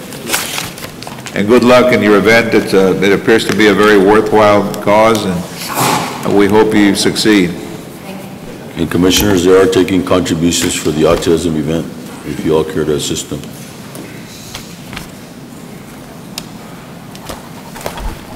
And auditor. Does the commissioners with that? And auditor. Okay. All right, item 17, precinct 2. Morning, Judge, Commissioners. Item 17A, Precinct 2, Raul Silguero, representing Commissioner Tito Palacios. This is approval to accept highway right-of-way easement for the purpose of widening and constructing and maintaining Thomas Road. This is a 20-foot additional right-of-way easement that is being donated. So moved. Second. Second. Those in favor indicate by saying aye. Aye. Motion carries. Thank you, Judge. Thank you, sir. Item 18. Morning, Judge Commissioner. Sergio Cruz, Department of Budget Management. Item 18A is discussion, consideration, and approval to submit the Texas Vine reimbursement maintenance invoice in the amount of $30,710 and the Texas Savins County verification of continuing production record with the authority for the county judge to sign the required documents. Move for approval. Second. Those in favor indicate by saying aye. Aye. Aye. Motion carries. Now, item 18B, if I can take items 1, 2, 3, and 4, is approval to accept the fiscal year 12 Edward Burns Memorial Justice Assistant Grant in the amount of $66,516, along with the approval of the certification of revenues as certified by the county auditor and appropriation of those funds in the amount of $66,516 with the approval of the salary schedule for that Move grant. for approval on 18B, 1, 2, 3, 4. Those in favor indicate by saying aye. Aye. Aye. Motion carries. Item 18C1, A and B is approval of certification of revenues as certified by the county auditor and appropriation of those funds for the Precinct 1 Drainage Improvement Project in the amount of $19,522.35. Move for approval. Second. Those in favor indicate by saying aye. Aye. Aye. Motion carries. Item 18C2, A and B is approval of certification of revenues as certified by the county auditor and approval and appropriation of those funds into the Precinct 1 Ed Couch Elsa ISD Interlocal Walking Trails program in the amount of $66,000. Move to approve items A and B. Second. Those in favor indicate by saying aye. Aye. Aye. Motion carries. Item 18C3, A and B is approval of the certification of revenues as certified by the county auditor and appropriation of those funds into the Precinct 4 Drainage Improvement Program in the amount of $42,145.63. Move for approval. Second. Those in favor indicate by saying aye. Aye. Aye. Motion carries. And item 18C4 is approval to deobligate funds from the Public Defender's Juvenile Section Grant in the total amount of $80,000. Move for approval. Second. Those in favor indicate by saying aye. Aye. Aye. Motion carries. Thank you. Thank you, sir. Next item, 19. Surprise. Yes, good morning, Judge, Commissioners. Darlene Bencourt for the Purchasing Department. There is nothing to report for the Purchasing Department under item 19, AB, A1, 2, and 3. Item number 4A is acceptance of the scoring grid evaluation for purposes of Commissioners Court to declare as qualified the sole response received from AirVac EMS so as to proceed with the next phase of the negotiation process. Move for approval. Second. Nobody else. Move for approval. Second. All right. Those in favor indicate by saying aye. Aye. Aye. Motion carries. Next item is item B, authority for Purchasing Department to negotiate a contract for AirVac for the provision of voluntary employee services for voluntary post-tech emergency air ambulance for Hidalgo County. Move for approval. Second. What item are you on? Item B, sir, 4B. Mero abajo. Okay. Those in favor indicate by saying aye. Aye. Aye. Motion carries. Next item is B3 for precinct number 3, pursuant to contract with LNG Engineering.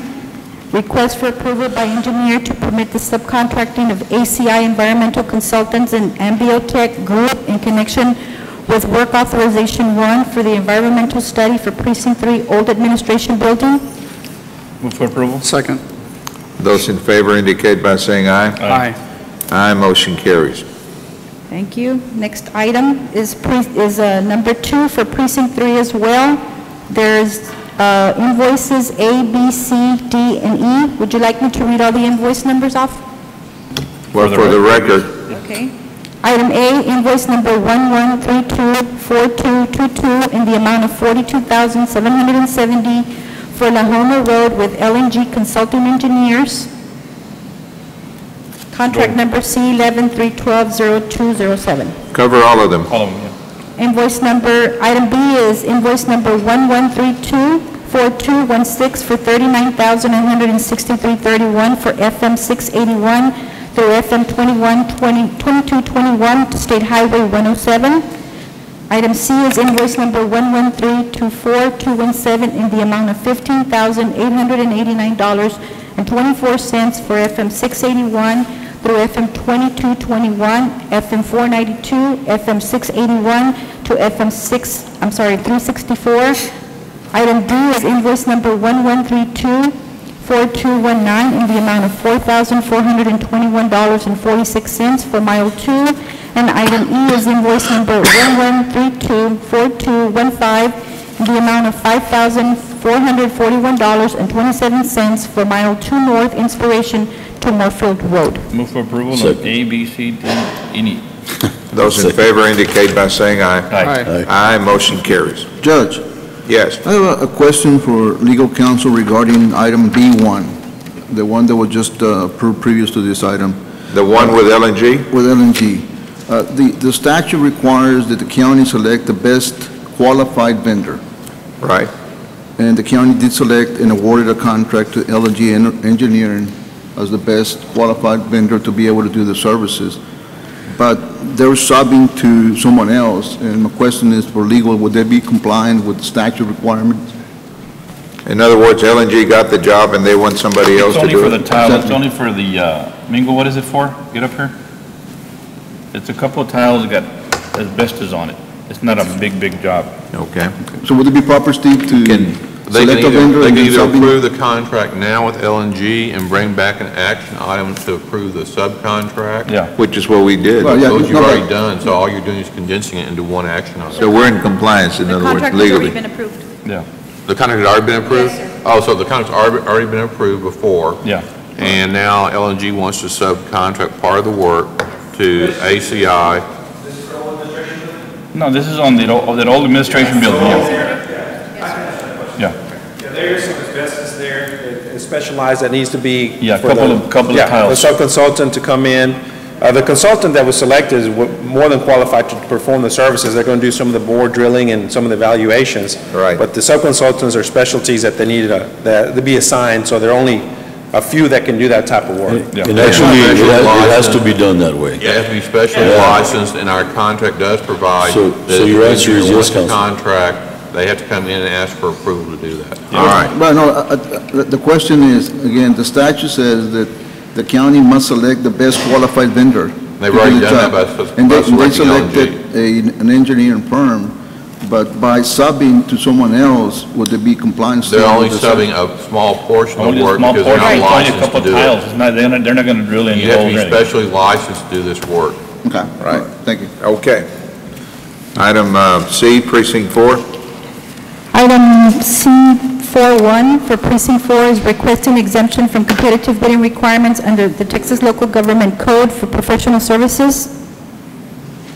Well, before we vote on it, why don't we hear from Ms. Townsend? Excuse me. I always have a problem with sole source, sole member. I don't know. I don't ever understand it. I know there's other appraisal services, a lot more. Why is it called sole? I don't understand. I'll defer to purchasing. HLH is actually, if approved by Commissioners Court, would conduct the review appraisal services. They were the only firm that provided their statements of qualifications. That reviews an appraisal's estimates, is that correct? Is that what the service is It's a for? review appraisal. Right. Actually, it's review appraisal services. Right. Right. And And that this is the only firm that submitted their statements of qualifications under the current pool for review appraisal services. Mr. Peña, you wanted to say something on, are we correct that HLH is a Sole source is because with the new laws that we and procedures that we have to follow, we need review appraisers, and he was the only one that submitted, and the only one that we know of that does it for just about everybody around here.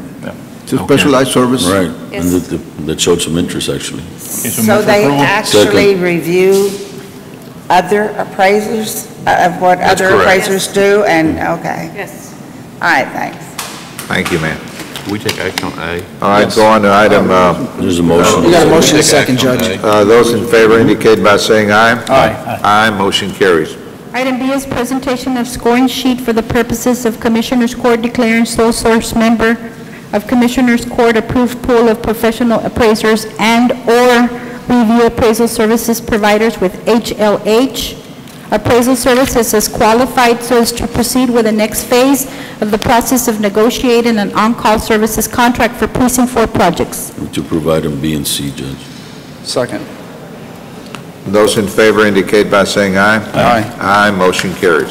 Darlene? Yes, sir. Does this firm provide the services for the other precincts as well? No, this is just for Precinct 4, sir. Okay, but we don't have an existing contract with this firm for other precincts at all? I believe so, but not for this contract. We'd have to come back again. Okay. Okay. Our next item is C, authority for purchasing department to negotiate a professional services contract for the sole qualified rank firm of So moved. HLH Appraisal Services for the Second. provision of professional review appraisal services for Precinct 4 projects. Those in favor indicate by saying aye. Aye, motion carries.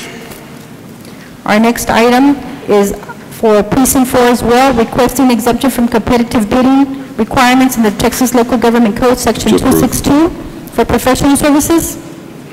So moved. Second. Those in favor indicate by saying aye. Aye. Aye, motion carries. Thank you. Our next item is B, presentation of scoring grid for the purposes of ranking by Commissioners Court of the firms graded and evaluated through the county's approved pool of professional surveying service providers for precinct number 4. And I'll read out the companies and the way they were ranked. How many companies are in our pool? I believe for the surveying, there is at least 10. All right, so while we may not be competitively bidding him, we have 10 people to select from? Yes, sir, that's correct. All right. I don't think you can compare to bid engineering services, Judge. Not professional Got to go services. through a qualification process. All right. Is there a motion? She hadn't read it yet. Dos Land Surveying at 97, Rodriguez Engineering at 95, and Rod Surveying. Does the court wish to accept the scoring? Move to approve, Judge, items B and C. Second. Okay. Can we take those separately? Yeah. I thought you already did that. All right, item B, 2B, need a second. Those in favor indicate by saying aye. Aye, motion carries. With Dos Land Surveying being ranked number 1. And item C is authority for the purchasing department to negotiate a professional services contract with a number-ranked firm of Dos Land Surveying for the provision of professional surveying services for all Precinct 4 projects. Move for approval. Second. Those in favor indicate by saying aye. Aye. Aye, motion carries. Our next Dos Land Surveying, ma'am. Give her an Dos. agenda item. DOS, D-O-S. DOS. All right, item 3. 3A, requesting exemption from competitive bidding requirements under Texas Local Government Code, Section 262024, for professional services. This is for Precinct 4 as well. So moved. Second. Those in favor indicate by saying aye. Aye. Aye, motion carries. Thank you. Next item is B, presentation of the scoring grid as presented for the purposes of ranking by Commissioners Court of the firms graded and evaluated through the county's approved pool of geotechnical engineering service providers for precinct number 4 projects. And the firms are L&G at 99, PSI Engineering at 98, and Terracon at 95. Move for approval. Second. Those in favor indicate by saying aye. Aye. Aye, motion carries. With L&G being number 1. Who got selected to be on the ranking committee? This is done by Precinct 4. Yes, By Precinct it's 4? done by Precinct 4 staff, so All right. yes. And move for approval on C. Yes. Yeah. Authority for the purchasing department to negotiate a professional construction, I'm sorry, this information here is incorrect. So it's 3. Which? No? It's authority for the purchasing department to negotiate a professional services contract with the number 1 ranked firm of L&G Engineering for the provision of professional geotechnical engineering services for Precinct 4 projects. Move for approval. Second. Those in favor indicate by saying aye. Aye, motion carries. Thank you. Our following item is requesting approval of a supplemental agreement A for precinct 4.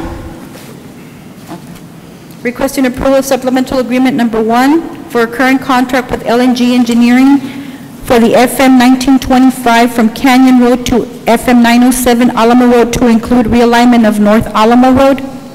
This is a supplemental to contract. Move to approve. Second. Those in favor indicate by saying aye. Aye. Aye, motion carries. Thank you. Next item is item B, requesting approval of supplemental agreement to work authorization number 1 and increasing the amount of $221,040 for a current contract with LNG Consulting Engineering for FM 1925 from Canyon Road to FM 907 Alamo Road. Move for approval. Are those two related? Yes, sir, they are. They're cousins. 'Cause the first one was supplemental agreement 1. That's supplemental agreement number 1 to the contract, and we're doing a supplemental agreement to the work authorization And number 1. I'll explain. What's going on with Monte Cristo Road, currently we're working with Cameron County. The state is recognizing as a major corridor for traffic east and west. What we're trying to do is increase traffic during hurricane season and designate it so that we can move traffic east and west. It's a project that has regional significance. The state has recognized it as one of their main projects to see they want to carry it forward. Cameron County is ahead of us at this point in time, is getting it up to Hidalgo County line, up to our county line.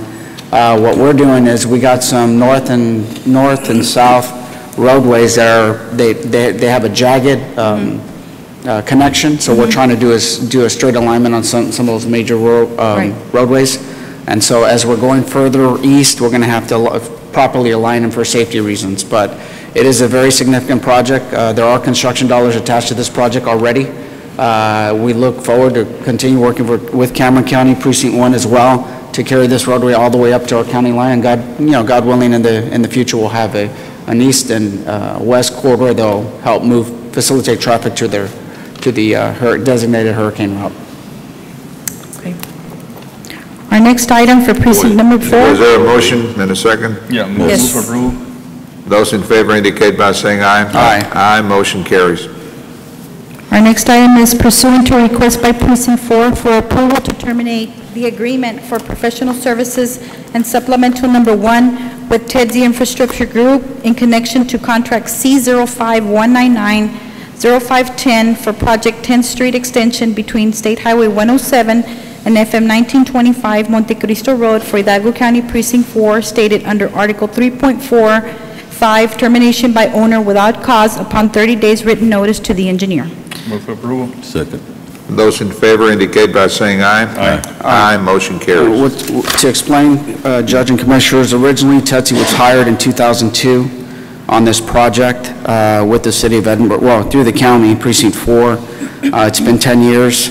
In 2005, they put in a request to the City of Edinburgh to assist with funding, not just for right-of-way acquisitioning, but they were attempting to go for full construction, where the county would be obligated to put, and the city, to put close to $13 million on the expansion of 10th Street from 107 to Monte Cristo Road. In 2009, they put in a request for Congressman's office, Hinojosa here, for some earmark funding, of which we know at this current time the federal government has no earmarks whatsoever, so there's no intent from the federal government to get involved. And the other thing is, what restricted that process was because they were not going through TxDOT or the MPO, they would not qualify for earmark funding. So in 2000, I understand that they got an extension to their contract before I took office. Since I've taken office, we've had some correspondence going back and forth on requesting all the data mapping that they were hired to produce. At this point in time, we still not have received everything in the right-of-way mapping. Our intent is to work with the state to get funding, to go, instead of going back by supplementing the entire cost for right-of-way acquisition and construction, we have worked with the state. Currently, the MPO and the state has already committed dollars, construction dollars, and I believe it's 2015 I think it's 2015. We got the City of Edinburgh, the mayor and the commissioners are on board. They're in no position to fund the project, nor is the precinct 100%. it'd be ludicrous for us not to take advantage of the state funding that's out there. Being the fact that state's already committed and the MPO to fund it, we feel it would be appropriate for us to. So basically, it's like a services provided to the. Well, I just, you know, it's really important for us. I just want to, I want to, it's hard to release someone from a contract, but in this fact, it's our best interest to move forward so this project, this corridor can be built as quickly as Commissioner, I had possible. the same problem on the Homa Road, but I've gone, when it released the engineer that was there before, and in the last 6 or 7 years, I believe we've leveraged about $450 million from the state. So far, almost $500 million for Precinct 3 in the city of Mission. Right. So what you're doing is a good thing. Well, we feel, you know, the work and the diligence that the city and Edinburgh, we're all in support of going this route. We don't have the kind of funding. We need to leverage state dollars, and we're in a perfect situation to go ahead and lever it. It has some economic development. It can act as an economic development stimulus to the area, and everybody wholeheartedly is behind our efforts on pushing this project forward. All right, sir. Next item. Item D is for county courts at law. 1A, requesting approval of an order granting exemption from competitive bidding requirements under Texas Local Government Code 262024A7, an item that can only be obtained from one source. Requesting approval? Move for approval. Second. Those in favor indicate by saying aye. Aye. Aye, motion carries. Next item is approval of the sole source declaration with Stenograph LLC and authority to purchase the continuation of the Case Catalyst software support and maintenance, with said sole source designation remaining in effect as long as County Court at Law Number 5 possesses and utilizes the software in the amount of $842 per year. You need a second? Second. Those in favor indicate by saying aye. Aye. Aye, motion carries. Thank you very much. Thank you, ma'am. Item 20, first presenter is Frank Travers.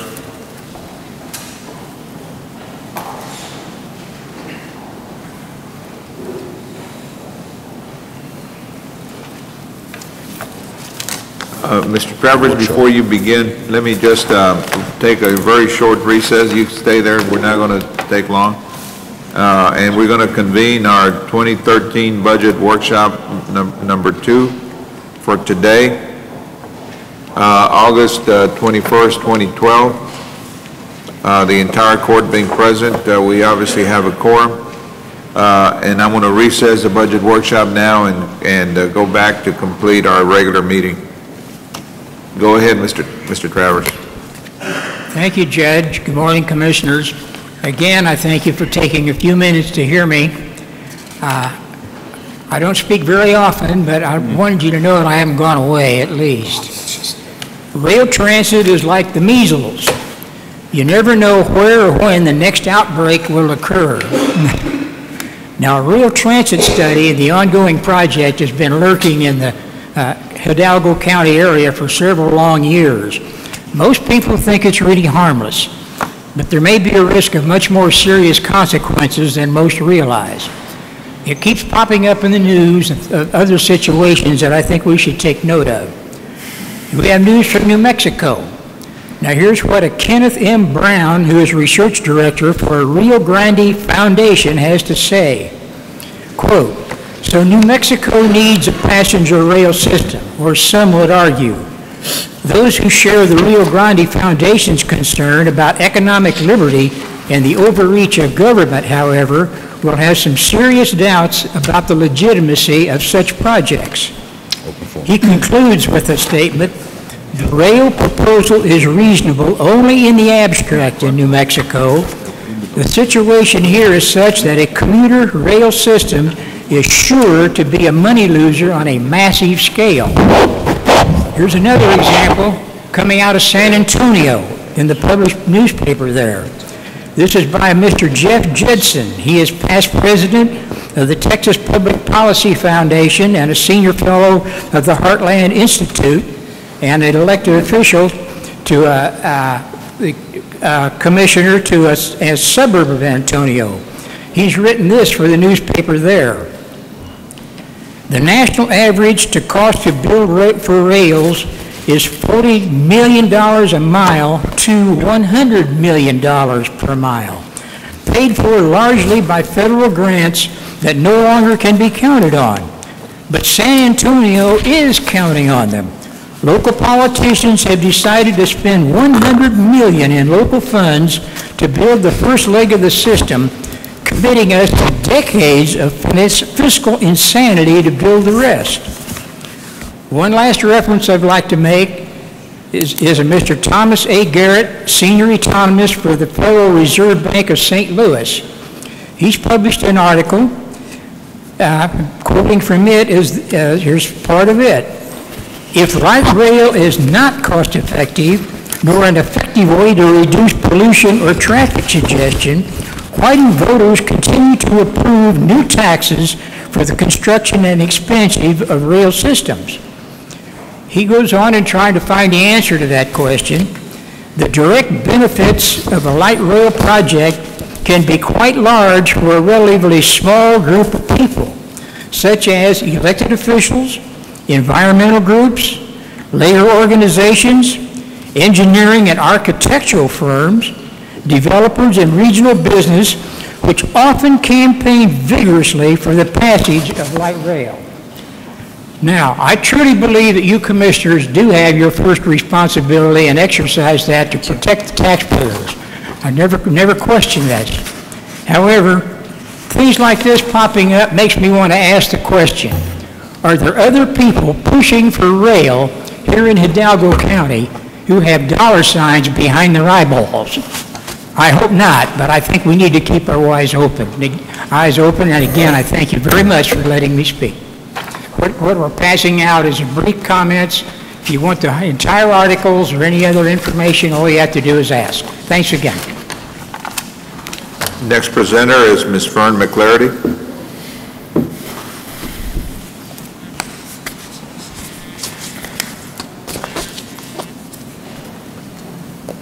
Good morning. We've had a really rough time this morning hearing everyone that was up here at the mic. Hopefully tonight when we watch on TV we can see it and hear something. I got this the other day, it came to my attention. A leader's ears must ring with the voices of the people. This was President Wilson. Sounds pretty good to me. I noticed that you have town hall meetings scheduled. There's 12 of them. I think you've already had one. And my question, I know you can't speak back, is that each and every one of them have been at 6 p.m. so that the public, the taxpayers can get off work and go to the meetings. Can you explain why the one at Edinburgh, which will be tomorrow, will be at 9 o'clock? I didn't know that Edinburgh had become a retirement center so that most of us could make it. But 9 o'clock, can you explain why one is only at 9 and the rest of them are at 6 so the public could be there?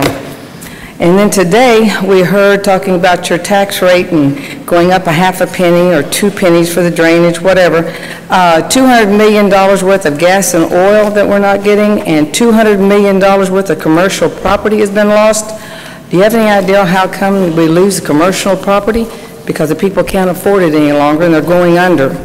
And I noticed that you talked today about the 65-year-old and the homestead. When you're 65, yes, your homestead stops at the rate that you have it, but your property values over the rest of the time that you're alive can possibly go up. So you still have to do your protest on your property because your heirs or the estate, when they get through, a $50,000 piece of property could be a $200,000 property if you don't protest it. So yes, your taxes have stopped at that amount, but your property taxes may keep going up. So that was for the people of Hidalgo County so that they understand that their property values still go up even if they are 65.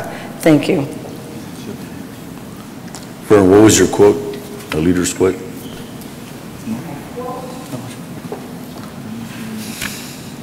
A leader's ear must ring with the voice of the people. Thank you. I guess there was no action taken to increase anyone's tax rate today, and discussions were had, and the whatever is a big difference between 2 cents or half a cent, and the only discussion related to the 1/2 cent. Next presenter is Karina Cardosa.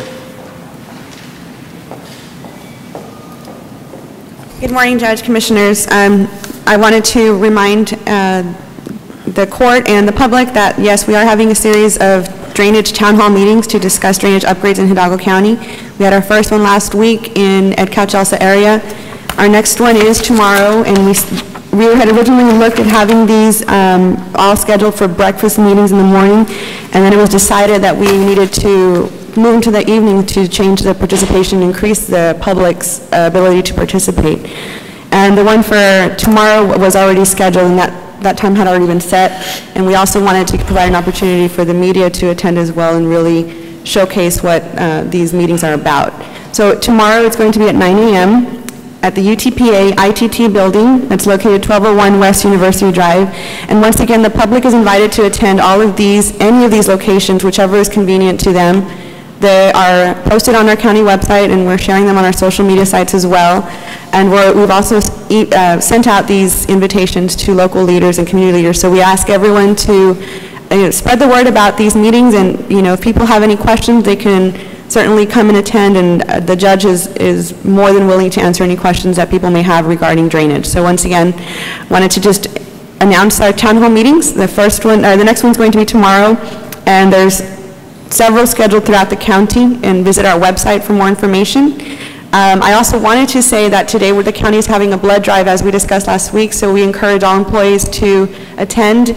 It's until 3 p.m. today, and it's located outside the Kmart building on the west side of the parking lot, so all employees are encouraged to attend. And then we have one more announcement that Mr. Olivares would like to make to the public.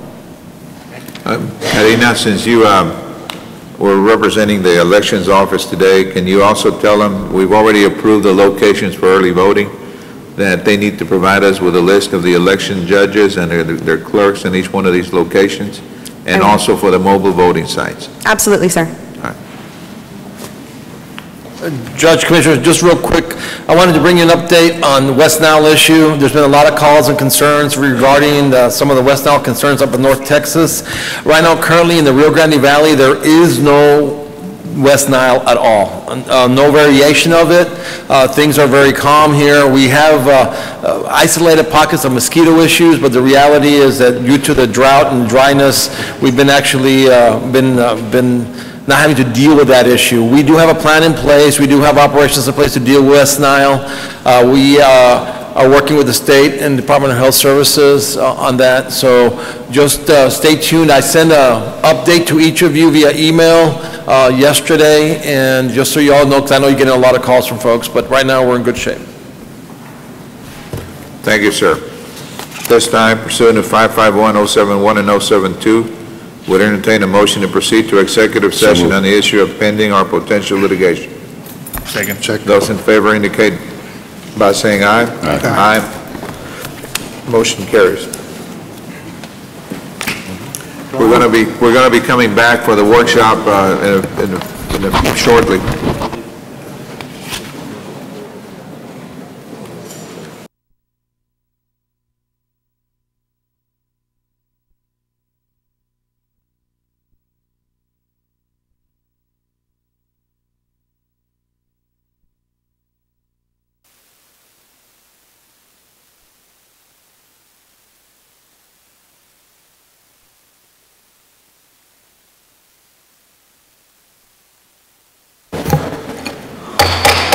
All right, we're back in open session. Item 22, as I understand it, there's nothing to act on.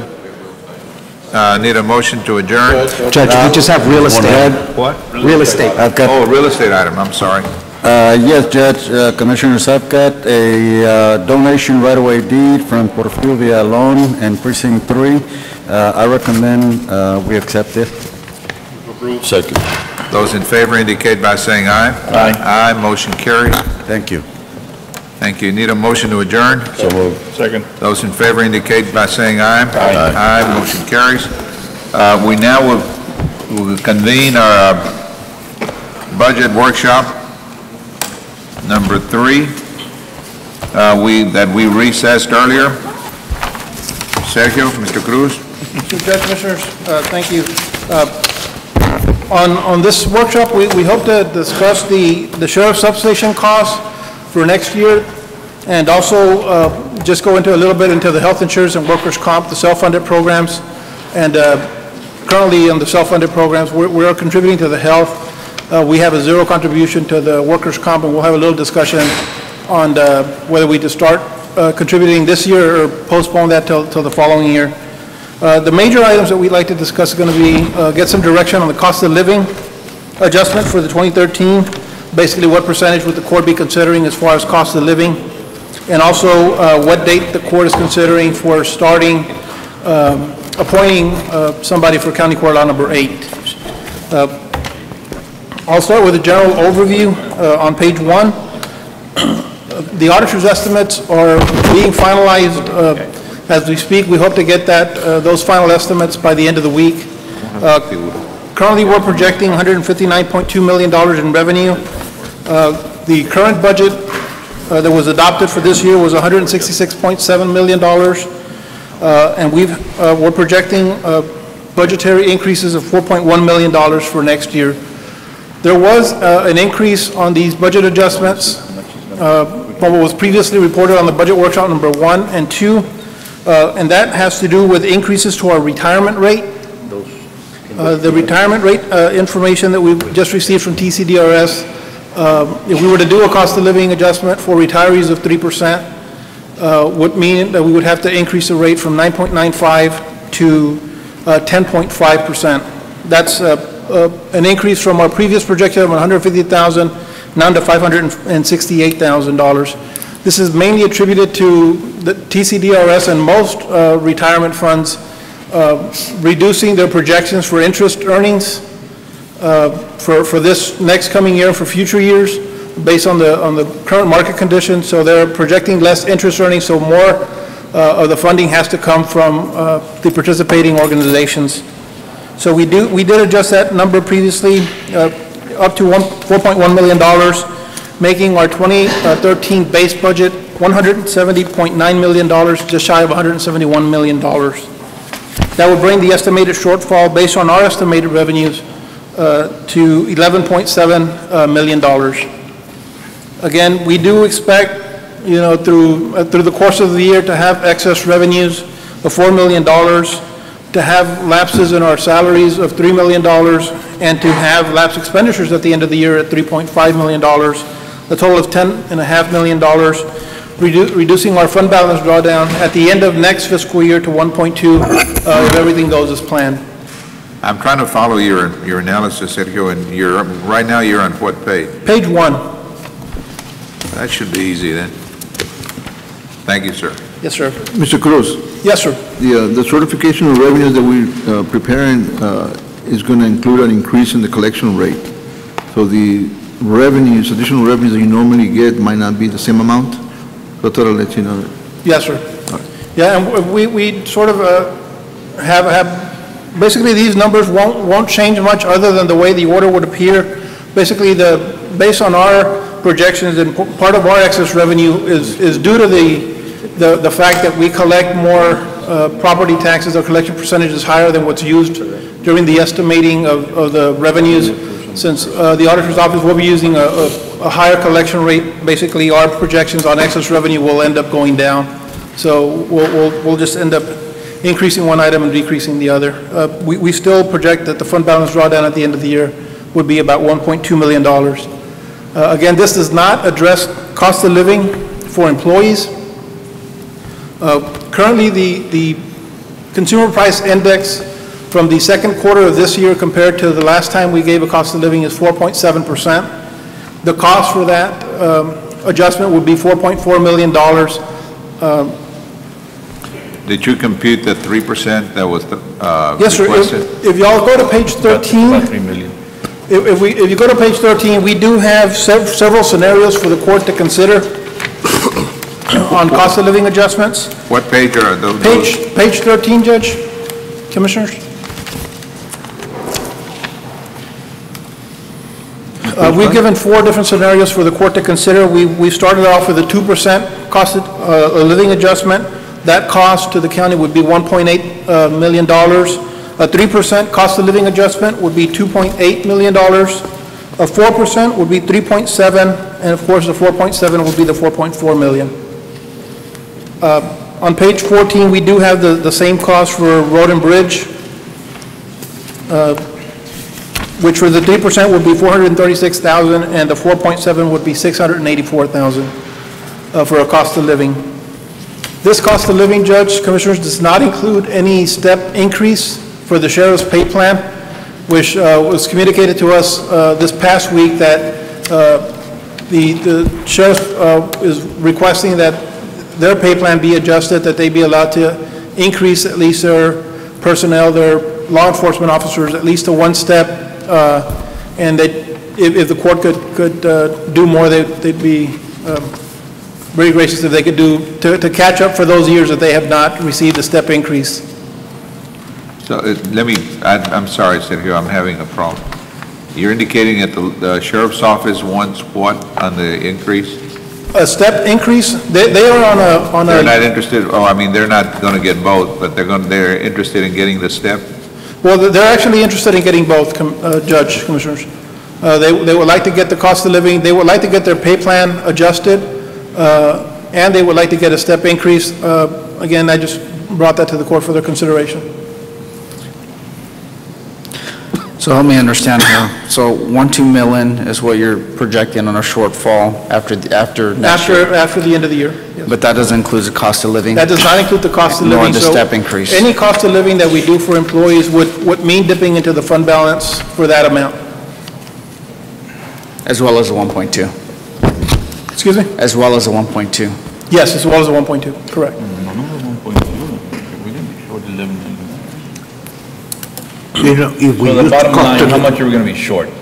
1.2 plus... Will be 1.2 plus whatever cost of living that... It'll be about $6-7 million total, maybe? If we do the 4.7, yes, we'd be close to about $6 million short at the end of the year that we would draw down from our fund balance.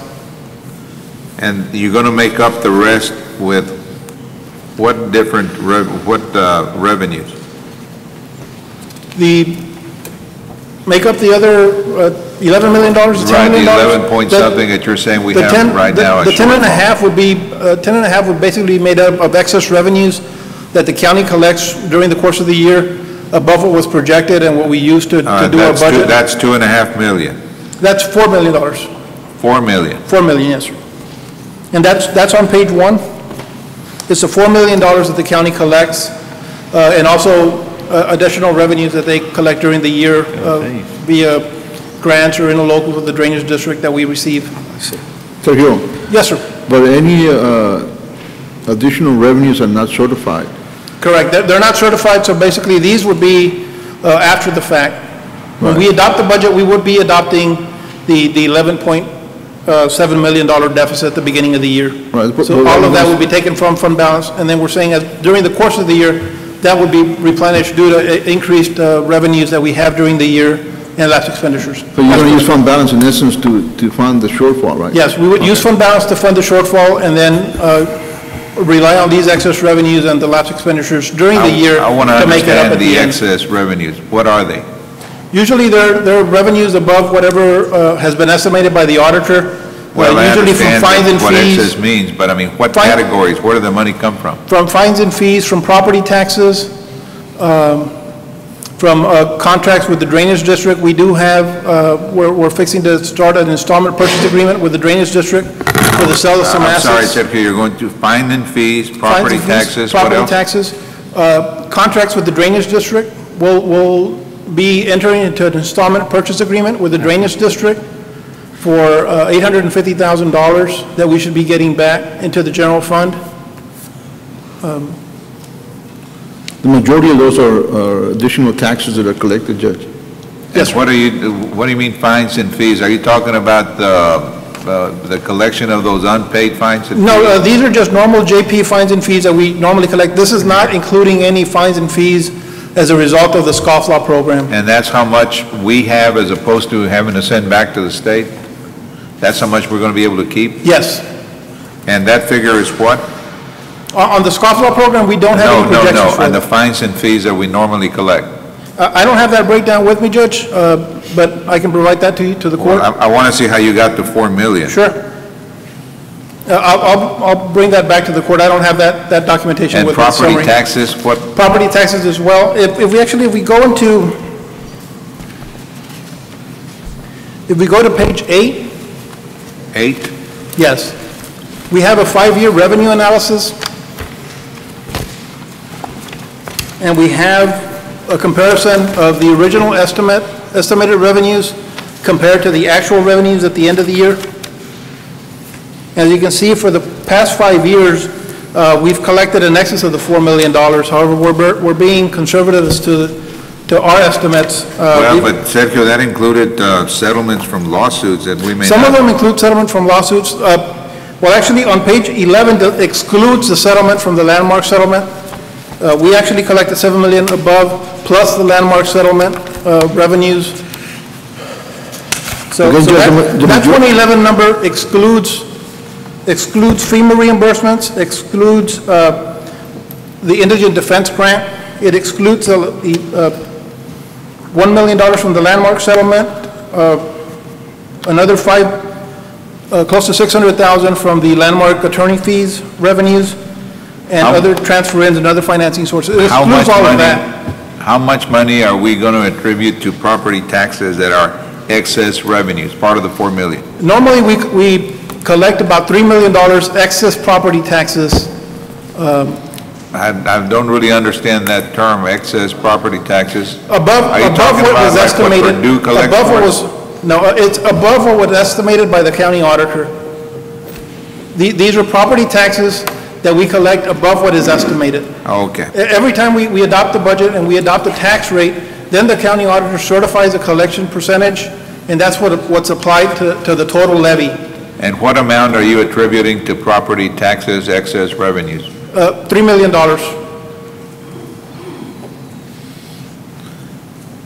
And 850, then you've got $3,850,000 with the 850 coming from the drainage district. Yes, and then we usually collect, in addition, or we collect additional fines and fees, normally between $300,000 to $500,000 in excess fines and fees. About $4 million.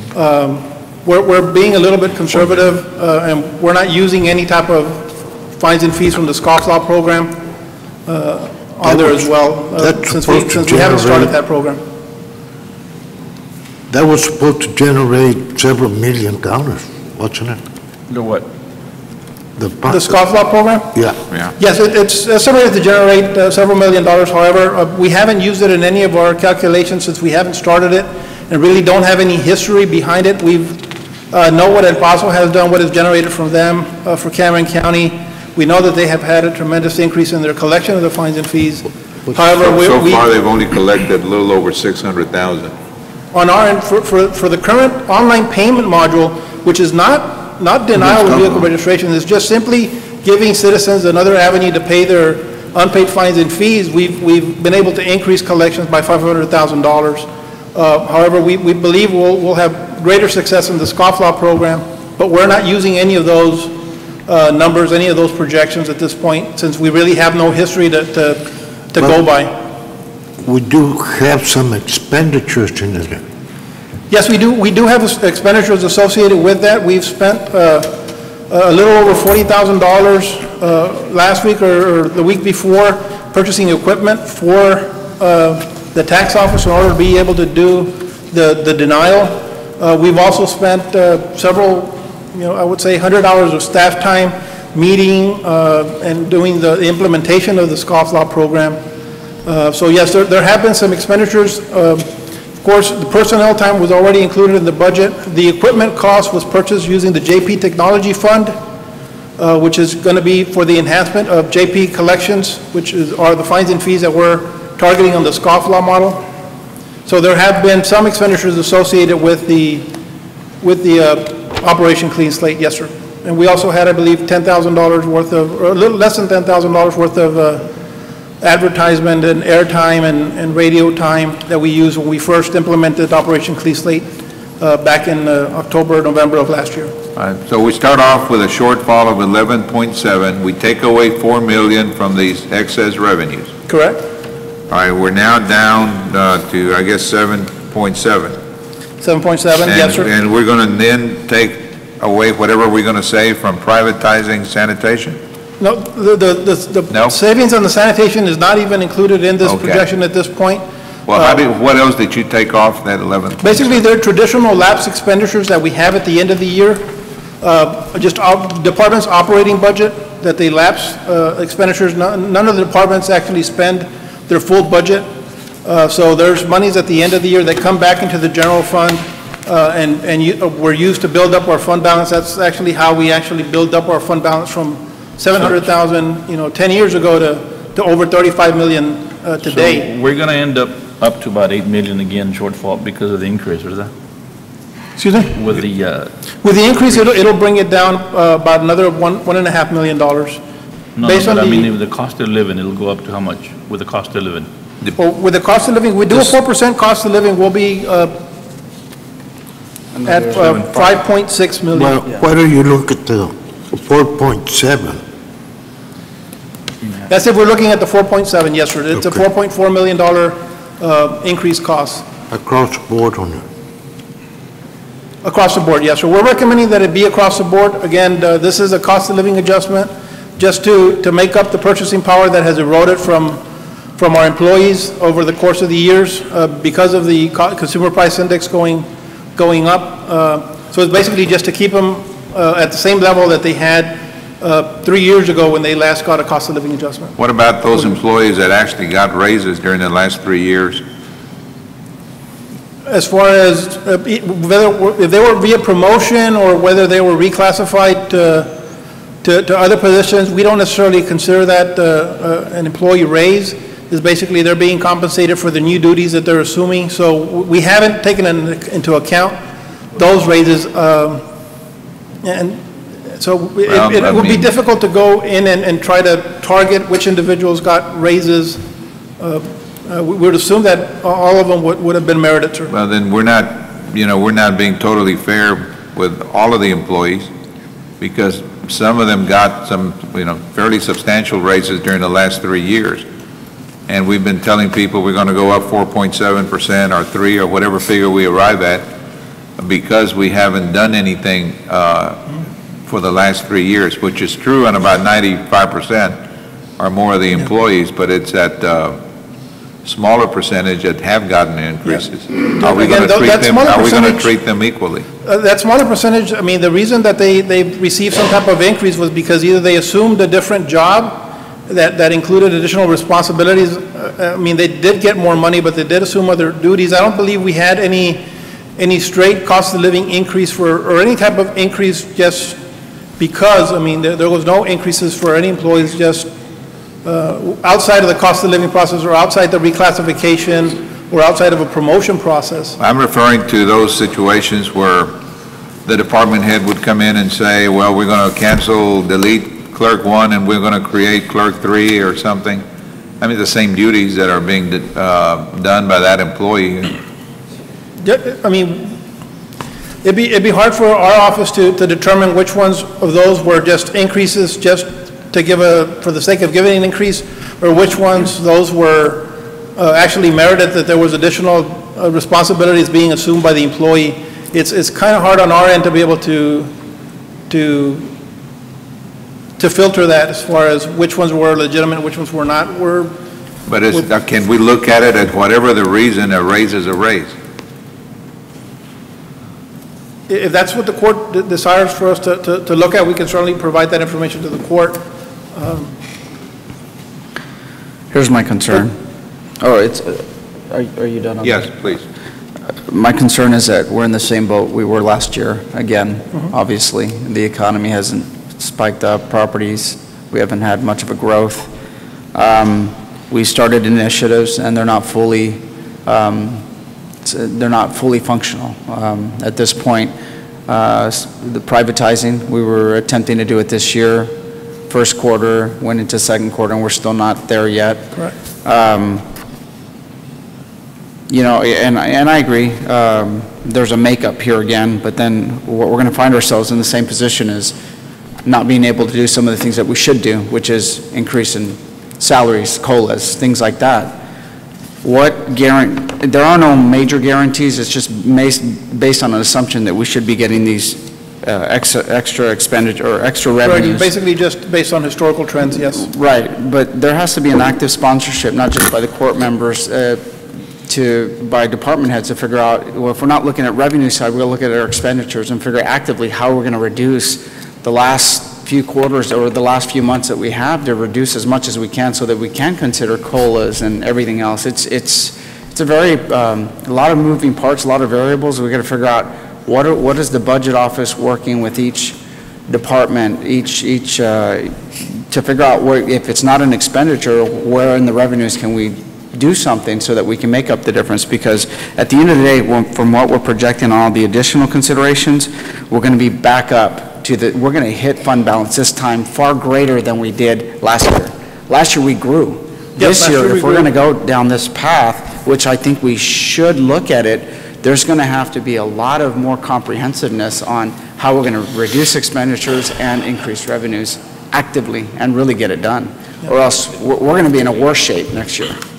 We would need to start some type of efficiency strategy with each department and see how. And one would be, it's not to maybe look at all our vacancies and determine if there are needs. If they're not, we eliminate that. There should be an active approach so that we don't find ourselves in a bigger hole.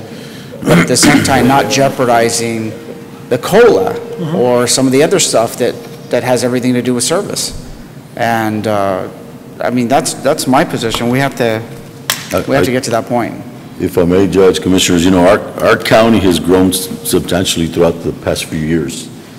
And I know it's budget time, it's crunch time, and here we are, you know, not wanting to raise taxes because, you know, we don't want to put the burden on our constituents, and I understand that. But our county has grown. The demand on services has increased. You know, our employees, quite frankly, have been very patient, very understanding for years already. I don't think we should set precedents and make our employees feel like they should be grateful they have a job, because they do provide a service. We need to respect that. You know, this is solely my opinion. And I feel that if anything, we need to do whatever we should do to provide that COLA increase to our employees at whatever it is. And as far as it being across the board, I think it should be across the board. You know, most people that received new titles or reclassifications is because they're doing more.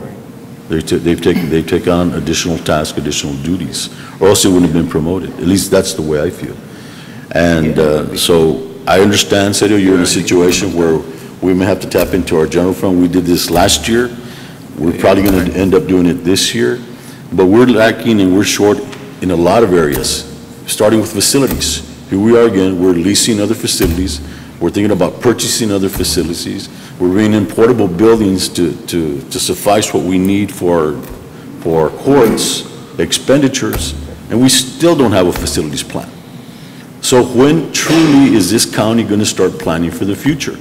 What is our 5-year growth plan? Where do we want to be 10 years from now?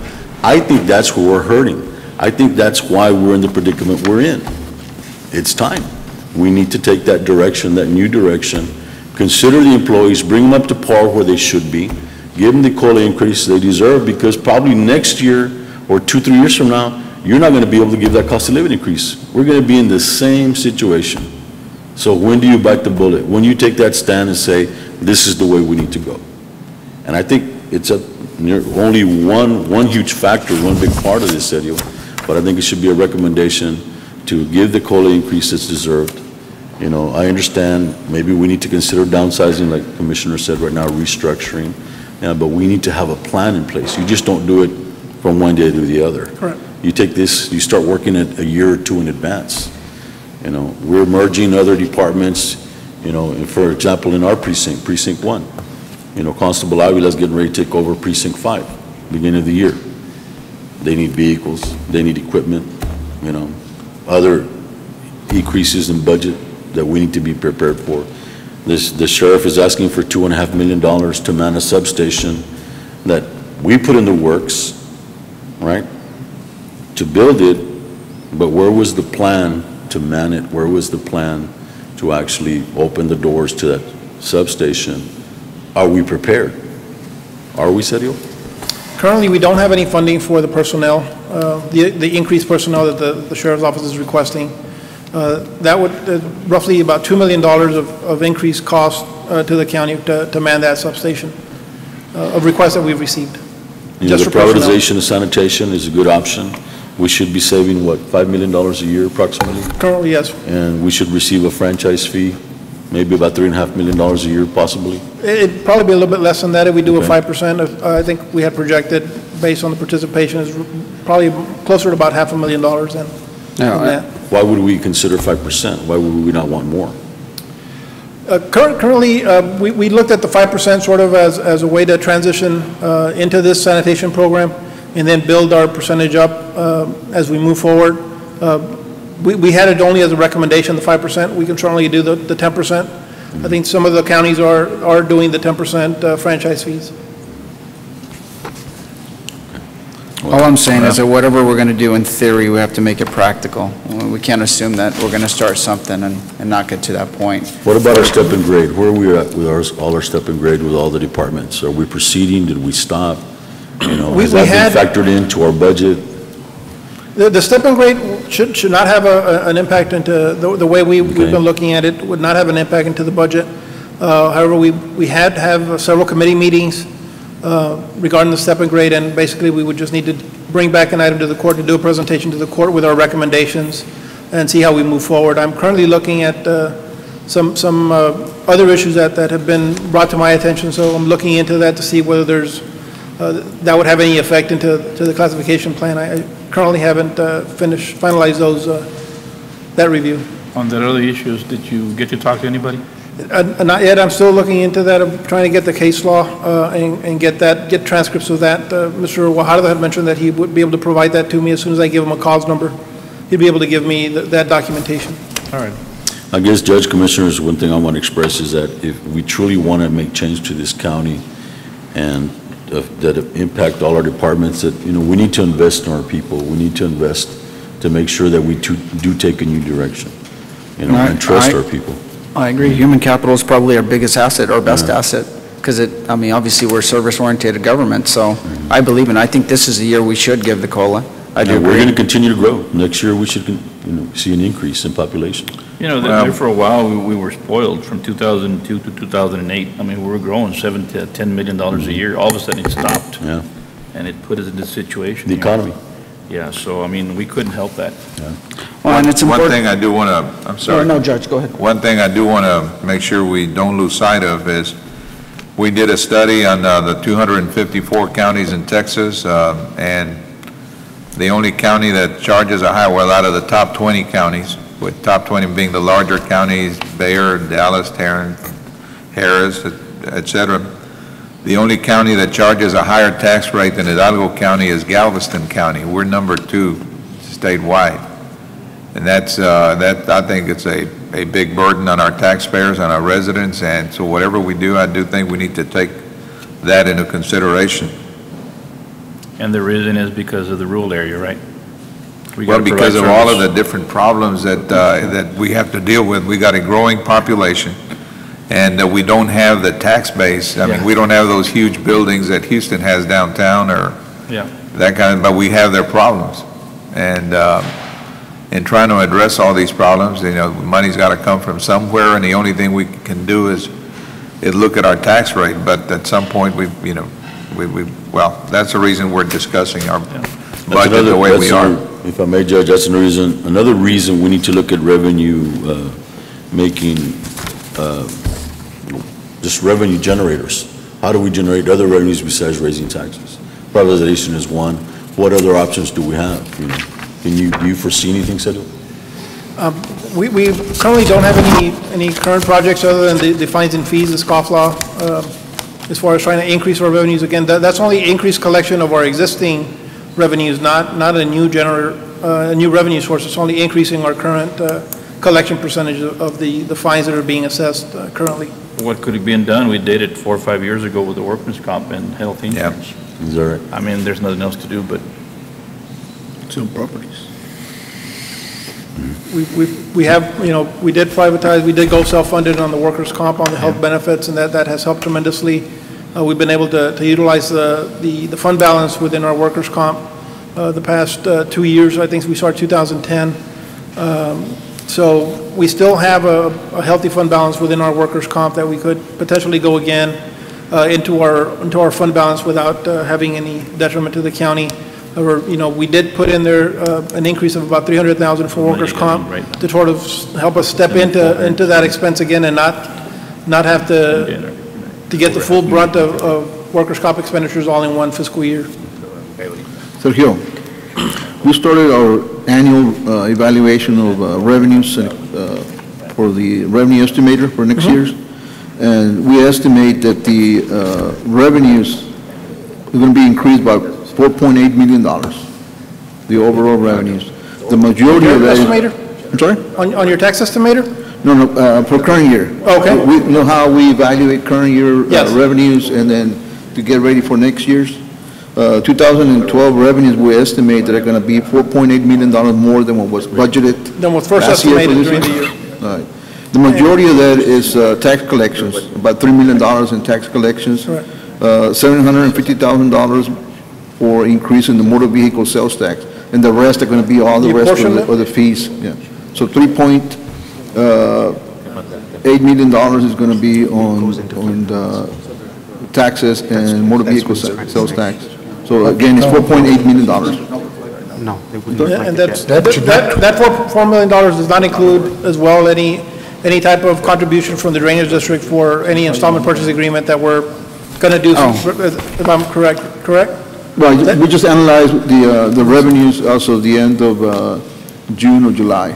So any revenues you're going to generate from now till the end of the year will not be included in this year yet. But see, there's the other issue, Sergio, that the money that you got from the drainage district was appropriated. Yes. So that's the thing that I was We going to normally tell appropriate you during the year. on the salary lapses. The salaries lapse, but you appropriate them, so you don't gain anything on those. Correct. But I thought I'd let you know. And also the fund balance, we estimate that at the end of this year, fund balance is going to be $35 million at the end of 12/31/2012, after we incorporate the additional revenues that we estimate are going to be generated. And what was last year's, Sergio? Excuse me? Last year's fund Last year's balance? fund balance was $36 million. Again, the auditor's, projection of the fund balance doesn't include any lapse expenditures at the end of the year. Is that correct, Mr. Ofrasio? Yeah, for expenditures, we don't estimate anything. We just use whatever was budgeted. You calculate it as if everything's going to be expended We assume 100%. that you're going to spend every dollar that was budgeted. So again, right now, his projections are at $35 million without any lapse expenditures. We should lapse, several million dollars. That would basically increase our fund balance, above the $36 million that we started with at the beginning of the year. Again, cost of living is one of the main issues that we would like to get some direction on. I know we still have another workshop this Thursday that perhaps we can get some direction. However, the reason why we're requesting to get direction on that is we still need to publish the elected officials' salaries and give the elected officials a proposed salary for next year to start that process. If I'm correct, I think the majority of the court has indicated that we're willing to go with COLA, the 4.7. The 4.7? Well, That's what I'm suggesting. But I don't know about the rest, Commissioner. So do you need other direction than that? No, we can use that 4.7 to calculate that and then bring something to court as far as to get formal approval by the court as far as the proposed elected official salaries and get that published and get the grievance process started at that point. And if we do go, are we going to do it in a tier? When we say across the board, are we meaning everybody gets the same percentage, or are we talking about people earning, like we've done it in the past? I would recommend that we do across the board, Judge. Again, this is only to compensate for the purchasing power that has eroded from the employees. And basically, we're following the same model that the federal government uses for Social Security. They give the same cost of living regardless of what type of retirement Social Security benefits you're receiving. If you're at the lower end, at the higher end, you still receive the same cost of living adjustment. And we're recommending that What you're saying is you can't compare it to a raise process. This is basically to catch up. Correct. This is basically just to catch up the purchasing power. Yes, sir. to be able to purchase the same thing they were able to purchase in 2009, that they be able to. Well, can you give us two options for our next budget workshop? One, Yes, sir. if we did the tier like we've done it in the past, and one across the board, and also compute those issues of individuals that during the last 3 years have gotten salary increases that, Whether they be by promotion or Actually, any no, type the of. ones that didn't get any We'll change of classify status, right? those as far as. People that didn't get any change of status? right. Well, no, a lot of them were change of status well, I know it's going to be difficult, Yes. but, Because I mean, as far as on the employees that are under the classification system, basically their budget is set based on their grade and step. However, road and bridge and give those me a individuals list, that give are me a not. list of everybody who's gotten a pay raise, and I'll sit down with Esther and other people, and we'll try to see if we can make some sense out of it. Okay, Judge. Well, as far as on the tiers option that y'all would like to see, what would y'all like to see as far as the lower tiers? Y'all would like to see them getting more than 4.7% or 4.7% being the max, and then as you go higher in your pay range, that 4.7 drops, or how would you like to see that? There was 1 year back in 2004, I believe, or 2003, Valdo, that we went three different sides. Right. Right. You've done in the past 3, 5, 7. That was back in 2004, I believe. Right. And again, at that point, that would definitely be, pay increases for some, pay cuts for others. Again, that would not be, considered a cost of living adjustment. That would be, since it's not really based on any consumer price index or any It's not fair for the other. guys that are making 20 compared to the ones that are making 80 or 90. We'll bring those options to the court. So basically, at this point, every employee, regardless the status, should qualify for cost of living increases, what you're saying. Well, they're going to qualify for an increase when, how much, depending on what we ultimately vote on how we distribute those funds, once we identify a certain amount. It's not fair because the ones that are making 100,000 at 4.7 would be almost $5,000 a year, and the ones that are making 20, it'll be less than 1,000. Yes. Yeah. And that's the problem. Especially if that person that's making 100 got a big pay raise, between the last 3 years. Okay, But- we'll bring those options to the court, and we'll All get right, that list of employees that have received any type of adjustment to their salary within the last, do you want it within the last 2 years, Judge, or what type of information would you like? How much money are we putting in Couple years. workman's comp, Sergio? Excuse me? How much money are we putting in for workman's comp? Currently, Are we exceeding? we're at a zero contribution rate to workers' comp. We're projecting a fund balance of $3.9 million at the end of the year, and I do have if you go to page 7, I do have a little summary there as far as on our workers' comp information. Page 7? Page 7, yes.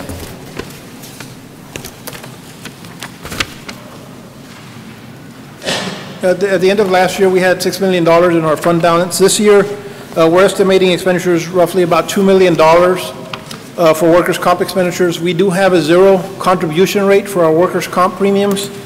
So basically, we'll be drawing those $2 million off of our fund balance, bringing it down to about $4 million at the end of this year. So we are tapping into the workman's comp fund balance. Yes, we're still tapping into the workers' comp fund balance. If you can look for fiscal year 2013, I did have a recommended $300,000. Basically, we would be funding workers' comp at about 25% of what the requirement should be, which would bring in revenues of about $300,000. Again, our projected expenditures would still be just around a little bit over $2 million. Then it would bring down our fund balance from what we project at the end of this year to the end of next year to $2.3 million. That's still above the required actuarial reserve. We have a required reserve via actuarial assumptions, so that's already reserved in our fund balance. That's not included in our unencumbered fund balance. So that would be in addition to that. So the total fund balance for the fund would be $4.2 million at the end of next year.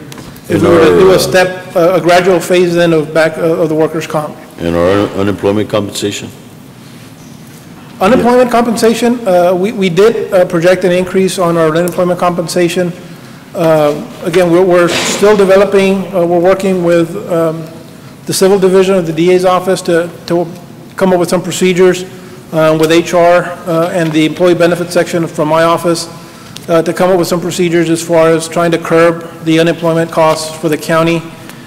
Some of the extensions on unemployment are phasing out, so we should be able to, that's also one of the reasons why we had an increase in our unemployment compensation. People that were in unemployment were staying there longer, so we were having people that, there for extended periods. Those extensions are phasing out by the federal government, so we should be able to see decreases in that. However, we did budget some additional funds for unemployment for the 2013 fiscal year. Sergio, for the rest of the commissioners here to understand this, on health insurance, right now it's costing us about $18 million? Yes. How much would it cost us if we would have been fully funded? I would say 20-some million, almost 30 million? A quarter, it'll be probably about 125% of this. Yeah. So that's 4, 8, Wow. 4, 20, about 24 million, somewhere around those range. So we're saving actually about $6 or $7 million a year by doing this? Yes. And on the Probably, it workman's- might even be more. More I than that, mean, yeah, but being most- safe on that. And on the workman's comp, we're probably saving $2.5, $3 million a year by doing that? At least $2 million. We were paying over $4 million a year when we started back in 2003. I would imagine that cost would have risen throughout the year, so we're safe. $2 million, probably even Yeah, 'cause double a lot that. of people don't understand, our premium would have been $2 million, but our modifier is so high that it was 2.74 that. It was a doubling. one is perfect, so you would multiply 2 million times 174%, and that would bring your actual Yes. premium. Our basic premium, what it should have been was basically being doubled because of our modifier. Yeah, because you multiply it by 174% back then. That's correct. And I'm not sure what the modifier would have been at this point. Yeah, I mean, remember we- back then it was 1.74, that's why we decided to go self-funded. So we I mean, had 274. significant, I mean, we had built this fund balance, in excess of $10 million, and we've been, tapping into it for the past couple of years at 100%, so, And also, we do have a stop loss of, 350 on our workman's comp, right? yes. And then we also have some stop loss as On the well on health our insurance, yeah. health insurance as well. Sergio, how much are you setting aside for indigent health care? Indigent health, we're setting aside the same amount as this year, $8.25 million. We're basically adopting the same budget that we had for 2012 for indigent And health. how much are you setting aside for indigent defense? Indigent defense will be the same amount. I Which don't is have that what? information with me. Probably a total of about $8 million total. Where are you looking at? I don't have that information in this packet as far as on the indigent How much did defense we figures. spend last year? Last year in indigent defense? Yes, and how much are we spending this year?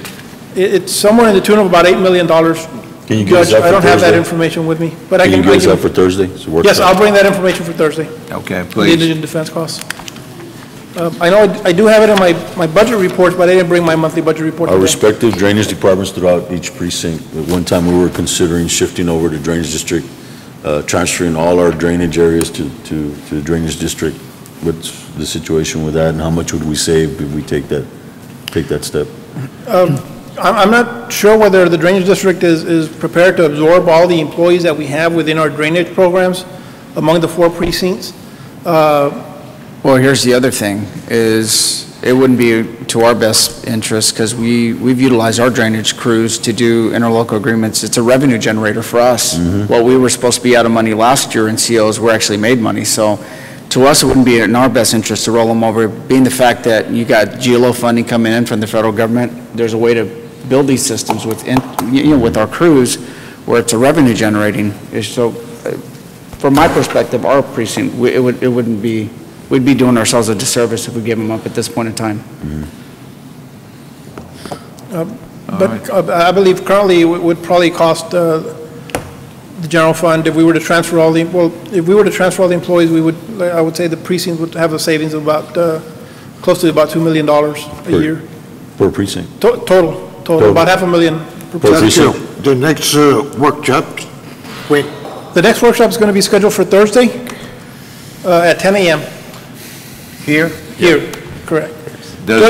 Will the budget be impacted in any way by us deciding, do we need to decide the issue of step grade versus just taking everybody off of step grade except law enforcement? At this point, I don't think that issue needs to be decided on right now. I don't think it would impact us one way or the other. Basically, if we were to take individuals off of the step grade plan, Basically, whatever their budgeted salary is at this point would remain their budgeted salary, so there'd be no effect to that. How much, go ahead, Joe. If we decide to leave the law enforcement on step and grade, we need to include the constables in there. Yes, on page 5, I have the cost of a step increase for the law enforcement step and grade, and it does include all the constables, the jail, and it includes the patrol officers. And the cost for that is about $1 million a year, just over $1 million a year. If we were to do both the cost of living and a step, the average step increase at that point would be 3.79. However, if the court is only looking to do one, if they were to do a 4.7, I believe that the sheriff would go for the cost of living as opposed to the step increase. But the cost of the step would be $1 million. I would like to, at some point, that today may not be the time, I think everybody's already got one step up, including myself. Some other things we got to do, but I would like to hear from that standing committee or the committee that was involved and has been involved for the last several months in looking at the issue of pay grade and employee compensation as to what they think. If we come up with a specific amount of money to work with for salary increases, what their recommendations would be. I know Mr. Guajardo's here. I know he was the chair of that committee, and maybe at our next, one of, Arturo?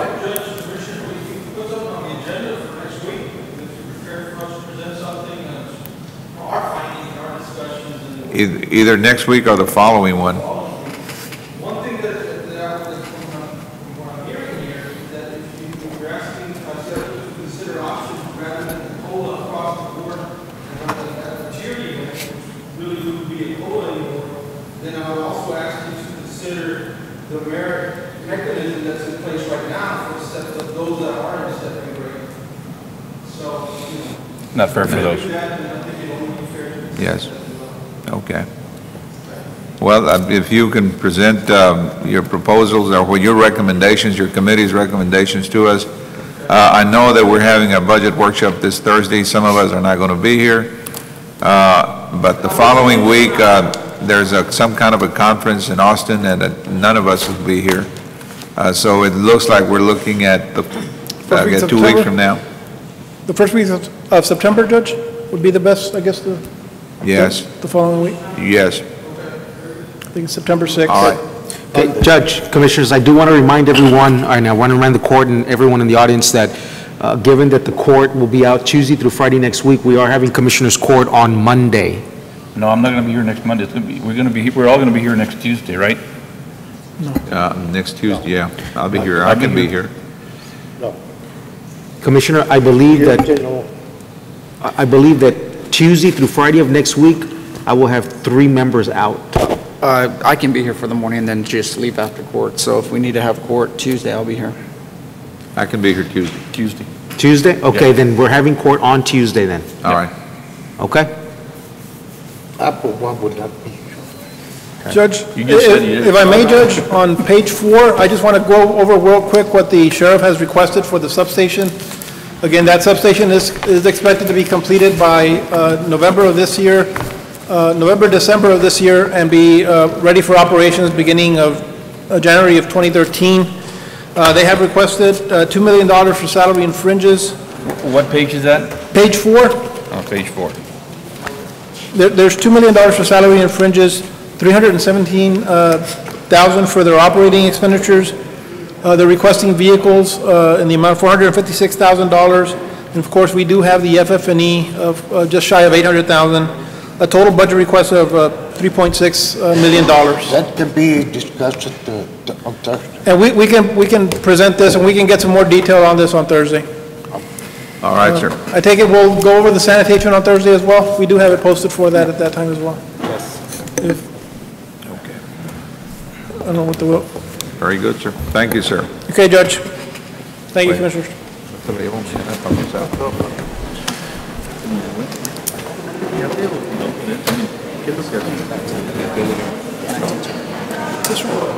We also put the same thing out.